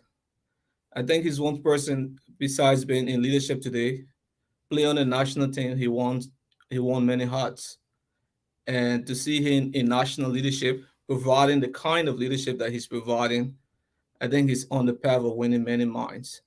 I hope he can continue. He presents here today disabuse the myth that this platform is all about JMB and JMB and JMB. It's an opposition platform. We encourage more friendly senators and representatives within the House that are fighting for the people to come on. And I want to say thank you to Senator Dillon for everything. I think the mandate of the principal has to be extended, because he's really doing well as far as this show is concerned, and for also helping and being instrumental in bringing Senator Sembwe. But overall, it's been a wonderful show, and I want to say thank you to all of our people for continuously participating and being a part of this exercise. We hope that 2023 will be different, because as I start listening to Senator Sembwe, you can see the parallel between him and the investment of time and education he got, and Mr. Weah, even though they play football during the same era. We've seen the best and worst of Weah. We've seen Weah in the last 6 years. This is a man that ran on a mantra that education was not important. And now he wants to get re-elected on a mantra that he paid wire fees and created free education for university students. What a contradiction. This is someone who saw Prince Johnson not as a killer in 2017 and now sees Prince Johnson as a killer in 2023. So Weah has been a complete contradiction. He's no good. He's a wasted 6 years. and we must muster all the courage to get him out in October 2023. Thank you, sir. Pierre. Okay, I will start off by saying not just people who are in the opposition circle, as indicated by Larama, even the government people, if they're ready to take our questions, they can come. So we can have the dialogues. So we can have the questioning. If you have the stomach to take our questions on the critical issues of governance, they are also invited. I have a lot of respect for Senator Siwe. I have followed him since he went to the Senate. So my judgment is not being made just by his appearance on this show. I think he's strong. I think he's nationalistic. He's patriotic. Most of the people who you see joining that place, I mean, if it means dancing in the same boat with the government because you get some extra money besides your salary, you will do it, like you saw with Simeon Taylor, who ANC fought hard to elect, and the next thing, he decided to wear red beret. So we have a few people, let's say, where other who's standing up in that way, we should just encourage them, even if we can't give them any other thing. Let us encourage them. It will motivate more people to behave like them. Let me close with these two issues. One, I'm not going to talk much about it, but we got to come back to Senator Taylor's quest to replace election magistrates because, in her opinion, they are corrupt. I don't know since when she, found that out. And I don't know whether it is now the place of politicians to be determining who serves at the election commission, whether at a lower level. We'll talk about it in depth. I wouldn't say much now. And then I will close with Pastor J and Pastor W. You see, the hypocrisy in our country, Stephen, is serious. And Senator, they don't post something today, and when I saw it on your page, I laughed. I think it was in Nimba when Pastor J took Pastor W after he endorsed him, where he was talking all the tabata about the country president being not about government, not about education, and the Liberian people, blah, blah, blah, blah, blah, blah. And this guy was there almost like worshiping Prince. And then he followed Prince to the synagogue that he once referred to as the synagogue. And he met the great prophet T.B. Joshua. And all this time, Prince Johnson was covered with the Holy Ghost. If anything, he was Jesus' brother. And I know that part of what really made president, we had to be president today, was that support from Prince Johnson. Today, in disagreement, this man stands on his shrine, because I refuse to call that player a puppet. He stands on his shrine and says, Prince Johnson now, Pastor J now, is a blackmailer, he's a killer, and government want king. If you feel anybody want king, maybe that the people then where he killed doing the work that the post spirit running behind. But the interest in that is how come our president brought that office of the president so down to that level? Standing on his shrine to throw up nonsense to somebody he worshipped yesterday because the God now sees differently. For those of you who go to church and follow the song called Amazing Grace, one of my favorite hymns, was blind, but now I see. Prince may have been blind yesterday. He's seeing a lot of things and he's talking about it. You can't even stomach it, you say you're a politician. And all you can tell us now is that the men are killer, and people you care, who don't know you, and blah, blah, blah, blah, blah, blah. So these things should make us to be more committed to rescuing our country. And I urge all of us to just roll up our sleeves, get in arms. Don't allow all the things you're doing, putting party t-shirt on security pool to intimidate us. Let's stand up, let's fight. and rescue the motherland. Thank you. A good show. Thank you, Pierre. Senator, take us home, please. Yeah, thank you. Thank you, everybody. The Liberian Senate, the legislature as a whole, does not have any functional constitutional authority to summon the president of Liberia. Forget what is George Weah. It is not allowed by law. It is not granted by law. The legislature has no authority to summon the president of Liberia to appear before the Senate or the House. The condition under which that can happen is under the power of impeachment. Even at that, the president may not appear in person, him or herself. He can be represented by lawyer. So when people say, why you can't summon the president? Don't ask us to exercise power that we don't have. Under the current legislature, even if that power was in the constitution, under the current legislature majority, there is no courage to summon that kind of courage, to summon the president. So the oversight function we have is to summon functionaries, heads of government institutions that represent the president to appear before us. Those are the people we can hold in contempt, we can summon, we can provide, exercise oversight. We can summon the president of Liberia, not this legislature, not under the constitution of Liberia. So please, I hope some people will get this little education and stop asking some of us individually to summon the president. There is no such authority in the constitution or in any laws in Liberia.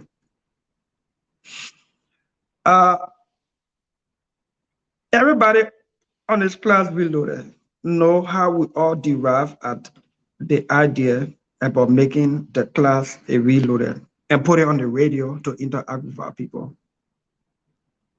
I want to make a special appeal to you, all of you. I can be very regular. You meet me, Senator. You see me in session every day. We go to committee meetings. There are times I have other senatorial activities to do outside of the camera that you don't see. Then when I come late, I'm able to come be in class.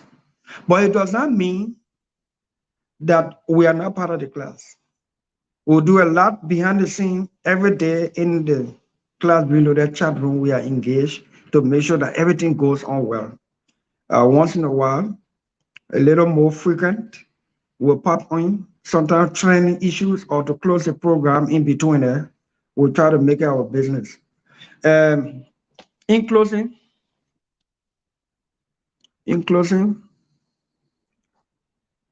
the church,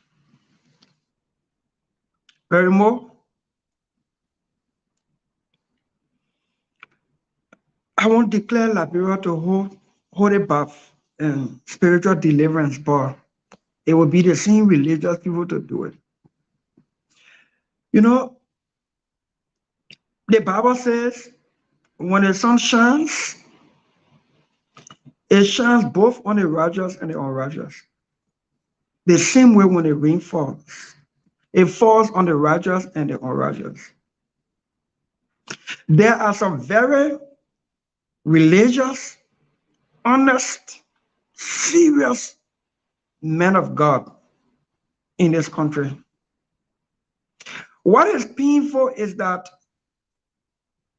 the ones who allowed greedy all over the place,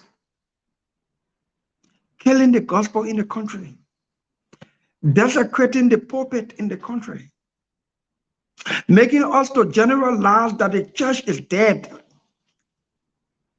I had interaction with one pastor, he said he get time to listen to radio. He get time to listen to auditing, and he don't even listen to local radio. I mean, somebody in your church, your members in your church, cry on the radio about what's happening in the country, and you, the pastor, you say you get time to listen to them.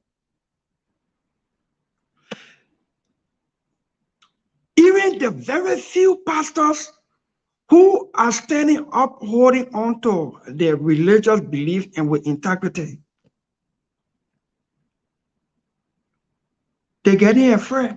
I don't know whether they don't trust God to protect them, to stand up for them. Sometimes when I say it, people say, oh, Dylan, it is appointed unto man to what? Die. Once you born, you die. Me, I'm not afraid of death. Will I knowingly, deliberately walk to death recklessly? No. But I don't know when, how, where I would die. I'm not afraid. The church has to wake up. I don't remember one pulpit or in the name of the council of churches to speak to President Weah, building church and being pastor, to spew nonsense, divisive message from the pulpit. From the pulpit. Maybe some of the men of God want to obey what the Bible says, that judge not, that ye be not judged. It's painful. It is painful. I said this on the Class Reloaded one time. President Weah invited Arsene Wenger from Arsenal to award him the nation's highest award.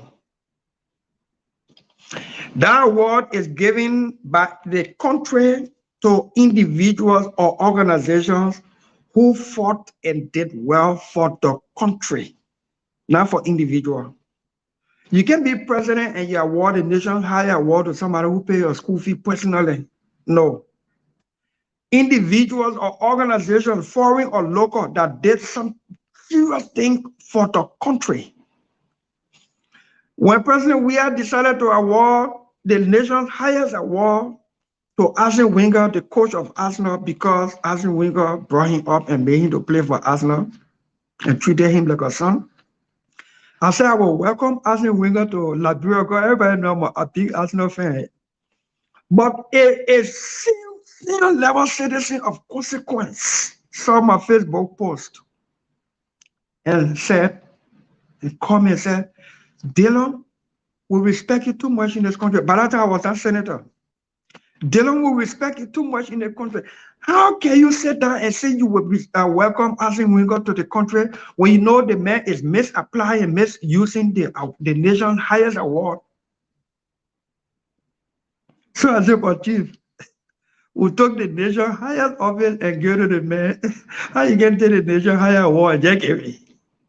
And he was not in our office. He will not misuse the nation's highest award. He won't you misuse the pulpit. He won't desecrate the executive mansion. He won't make Liberia a laughing stock. But you know, I thank God for one thing. I'm not a reverend, I'm not a pastor, but I know nobody leads a country without God's permissive will. God makes people leader over people either to bless them or to punish them. George Weah's presidency is a punishment to Liberia. The mistake we made, and in 2017, some Liberians who are crying today that they can't find food, they left the bread and butter issue. They said they would not vote for Bronsky because he running made not farm. They talk the serious national issues for beauty passion. They said Bronsky running what Bronsky made. They call your Arsenal Barrow Samagwan. Samagwan. George Weah is handsome. He can win Mr. Gentleman Award. He's well structured. You can give that to him. Joel Howard Taylor is so beautiful. You can even make up Miss Ward. What happened to the country? Who told you it is a facial beauty that can grow your economy and get you a job? Who told you is the facial beauty of somebody that can make you, that can determine leadership? Who told you? We are where we are today. The mistake we made about 6 years ago, we have an opportunity to correct that mistake. In Genesis chapter 1, in the book of Genesis chapter 1, it said when God created the heaven and everything in it, he looked down and said his creation was good. God Almighty. Thank God, 11 years. If you flip 5 chapters after Genesis chapter 1, you go to Genesis chapter 6. It said God looked down upon the earth and saw the wickedness of man, and he regretted why he made man. God regretted. He said it repented his heart. He was sorry at heart. He regretted why he made man. God can regret. What do you think about we mortal human beings? That mistake we made in 2017. George Weah must be president was like the cloud dark. It looked like with rain. So everybody just carry umbrella around. Raincoat, expecting it to rain. It can't rain. So you're walking around with umbrella and raincoat because you think it will rain anytime. The rain and fall. The clouds are getting clearer. What we do with it now is left to us, and we're not playing God. We got yet another opportunity. Let's correct the mistake. George Weah was an accident waiting to happen. It has already happened. Let's correct it. Thank you, and God bless you. Thank you, Senator Dillon. Let me say a big thank you to our guest, Senator Jonathan Paul Charles Sogbe, who joined us earlier on in class. Let me say thanks to all of our panelists, Alarma, Michelle, Reverend Mo, Pia, and of course, Ente Miata. And let me not also forget our own principal, Senator Dillon, for joining us. It's been a wonderful show. Thanks to all of our callers, all of our participants in the comment section. We'd like to say thank you all for joining us. We come your way Mondays, Wednesdays, and Friday on the following radio stations. That's Bourgeois Radio, FM 98.1 in Monserrado, Premium FM 98.1 in Bangapon County, Radio Dupa, FM 89.1 in Grand Bassa County, Voice of Lofa FM 99.3 in Funjaman City, Lofa County, for Radio Joy Africa 97.5 in Magibi County, and of course, Voice of Compa FM 106.5 in Limba County. On that note, we come to an end. So, Stephen, with 940 shares, over 400 shares on the long page, at least as the students took the instruction, they may not have reached the 1K on our page, but 940 is not bad. It's just 60 away from 1K. So I want to thank them. That's how we can do it. Let's keep it out. Let's support what we say 8 hours. That's the only way we grow. Let's keep sharing the show. Thank you. At least you follow the instruction. Thank you. Thanks to all of our supporters who share the show. We'd like to say we appreciate you. The Dean of Students has been very clear on you sharing the show. So you got 94% today. Next Wednesday we'll need 100%. So thank you all for joining. And guys, I've been your host, Stephen Johnson, saying it's been a pleasant night and so long. People say when you close the one Benzo, I hope you saw the message. Yeah, I'll play the song. I'll play our song in the background. Okay, guys. See you. Yeah, I can go. Yeah, you can go, sir. So I am moving before I can't end your show. I am moving from in front of your camera. Okay. I know, right? So let me play some music here for our people to dance while we bring this to an end.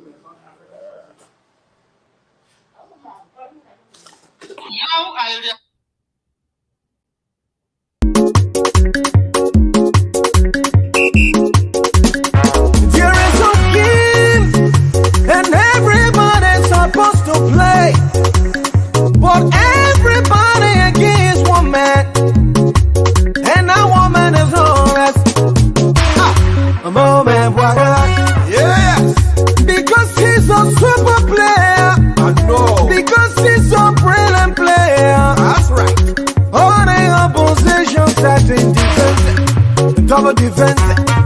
triple defense.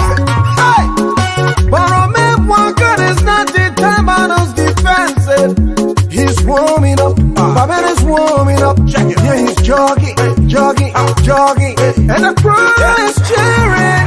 Wow, the one I have. But one thing I want to tell you, Babin, the chocolate defense. Oh, Babin chocolate defense. Oh, how ya? You getting got up it. You getting got up it. You getting got up it. Waka chocolate defense. You getting got up it. You getting got up it. You getting got up it. Waka chocolate defense.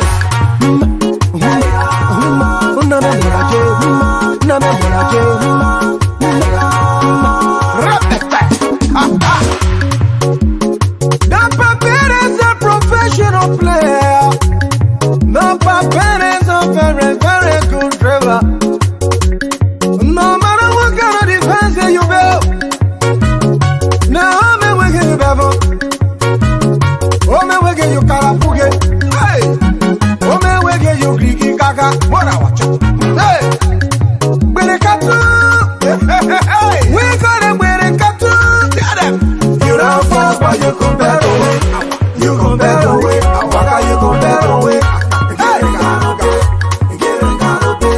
You getting got up it. Waka chocolate defense. You getting got up it. You getting got up it. You getting got up it. Waka chocolate defense.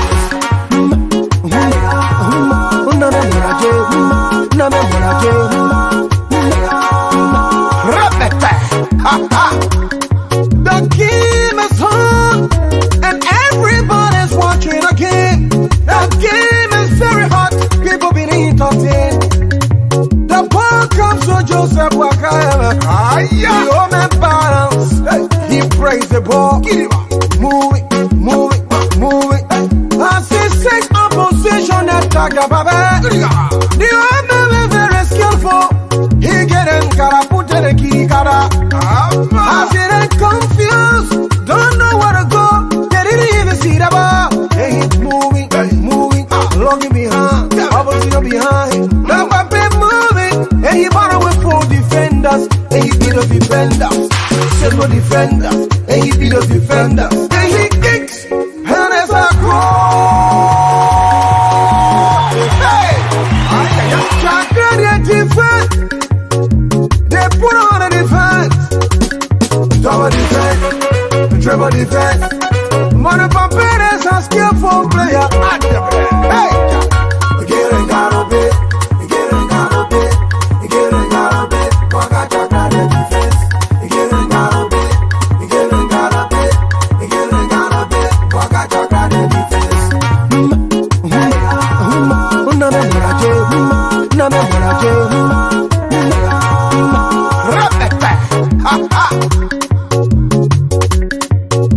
Great people of Liberia, I want to introduce somebody to you. A man of impeccable character. He's a reconciler, developmental oriented, man of integrity, principle, knowledge and experience. Join him, let's move this country forward.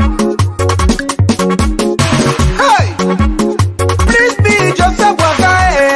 Hey, yeah, the president Joseph Waka. That Joseph Waka. That Joseph Waka. The president Joseph Waka. Let us join him Waka, and together we can things like Liberia. Love Liberia, and we all can build Liberia. You getting got up it. You getting got up it. You getting got up it. Waka chocolate defense. You getting got up it. You getting got up it. You getting got up it. Waka chocolate defense. You getting got up it. You getting got up it. You getting got up it. Waka chocolate. What you? Hey.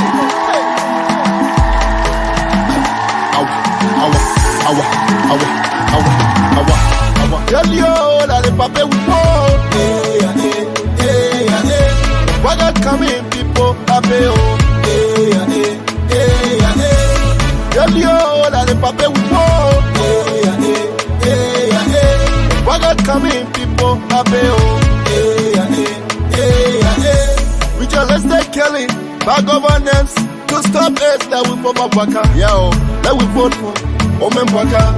Patio, Yaka, 60 billion lost to the 5 million lost. Over change the social criminals. To the $4, not on the dollar, not on the dollar. The contract in Wahala. Yo, la de papé, whoa. What got coming, people, papé, oh. Yo, la de papé, whoa.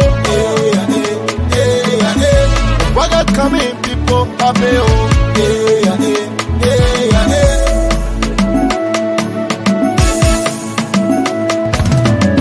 My far people, my many people, my bella people, la de papé, oh. My Mandingo people, my grand people, my damn people, la de papé, oh. My crew people, my bunny people, my backup people, that's what I know. My dead people, my Bola people, my Loma people, let the papaya. That's what I own son. My Goba people, Mana people, Bella people, getting too hard. Now we're getting my kizzy people now. But you don't grab Toba. Mama, I see you. Chairman Duke. Ali. When I was telling you, there's a Shanky Yoton, MP Costa, there's a Stevie Johnson, Senator Delon, Mara Yobli Kanga Lawrence, Mada COP, Azo, Atable, Contract getting too hard.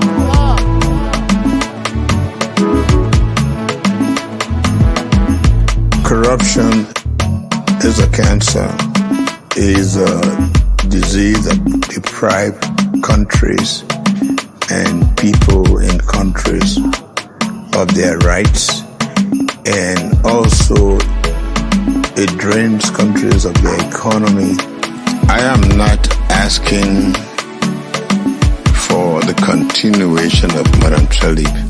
I am asking for an opportunity in my own right as someone who had worked in this country, who have seen governments come and go, and who believe that there are still a lot of things in this country that had not been touched upon, that I know I have the competence to deal with.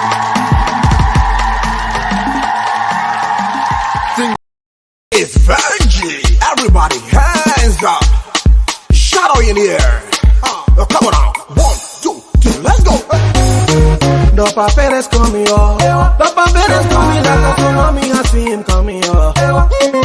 Oh, I see him coming up. The papeles coming like a hurricane, I see him coming up. Everybody shouting and screaming.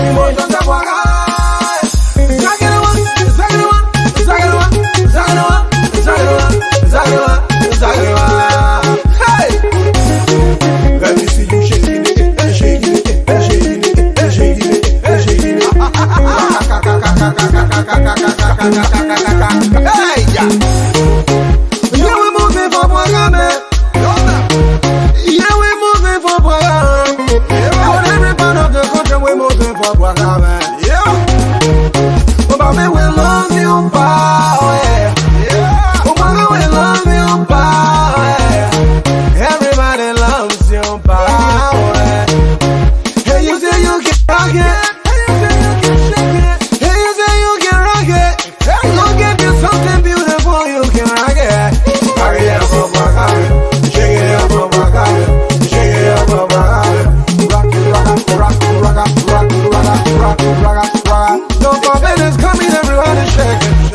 Papeles conmigo, los papeles conmigo, like a tsunami, I see him coming up. Oh, I see him coming up. The puppet is coming like a horror, keep my scene coming up. Everybody shouting the street for Tatawaga. Victory is certain and when things are going here. All my people getting to celebrate. They want to celebrate our victory. And it's only by ignorance or run challenges and anything to a battle. When the man is coming up, when the puppet is coming at the harbor station. Don't say I didn't want you, all my people. Because if you stand on the best way, hurricane will carry you, the tsunami will carry you, a tornado will wipe you away. Give way, give way, give way, give way.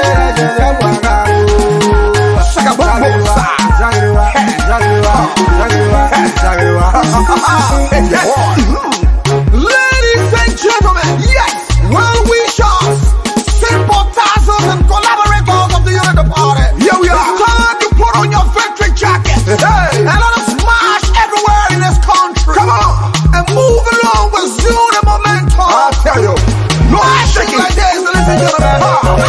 Left, left, left, right, left, right, left, right, left, right, left, right. Hey, the process has begun.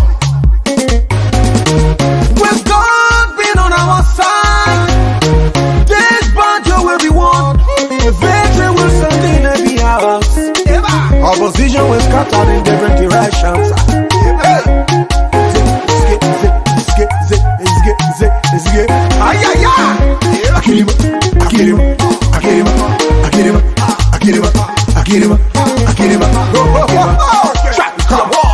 You let them party all the way. Let me see your hands in the air. Come on now. Shakaba. Shakaba. Shakaba. Beautiful ladies. Profile. Let me see the wings fly. Yeah, bring it. All the beautiful ladies in the house. I get it up. I get it up. Hey, I get it up. I get it up. Hey, I get it up. I get it up. Hey, I get it up. My people, where you at? Where you at? Wake up from your slumber, stop sleeping. Wave your hands, wave your hands, wave your hands, wave your. Come on, come on, come on. I know you're sleeping now. You gotta wake up some more, yeah? Okay, let's go. The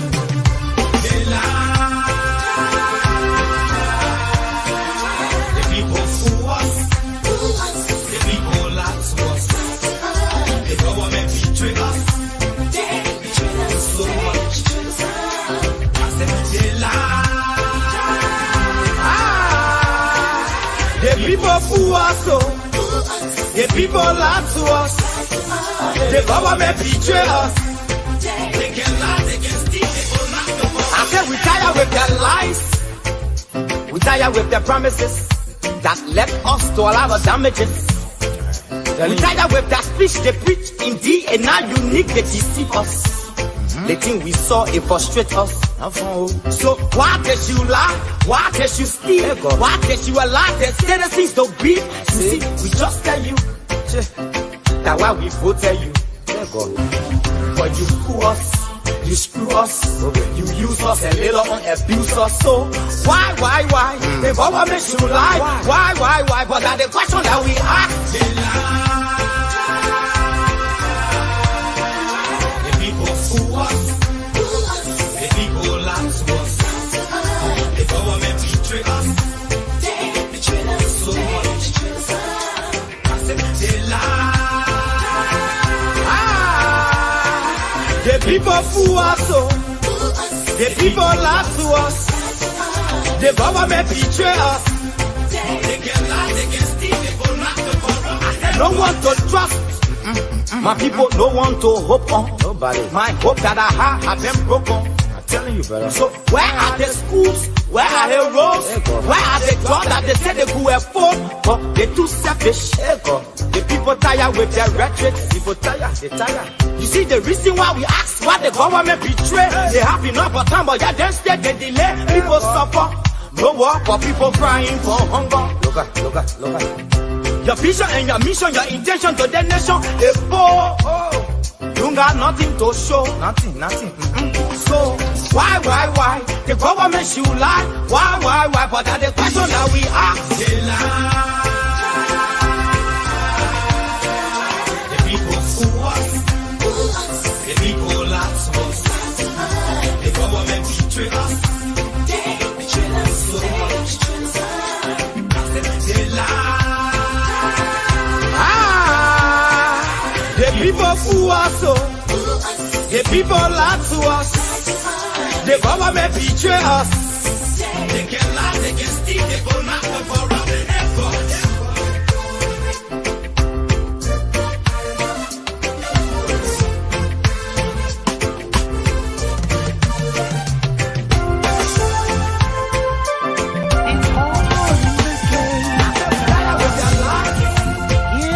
Tired with the promises that left us to allow the damages. You're tired with that speech they preach indeed, and now you need to deceive us. The thing we saw, it frustrates us. So why can't you lie? Why can't you steal? Why can't you allow the citizens to be? You see, just tell you, that why we go tell you. But you screw us, you use us and little abuse us. So why? The government should lie. Why? But that's the question that we ask.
Big C.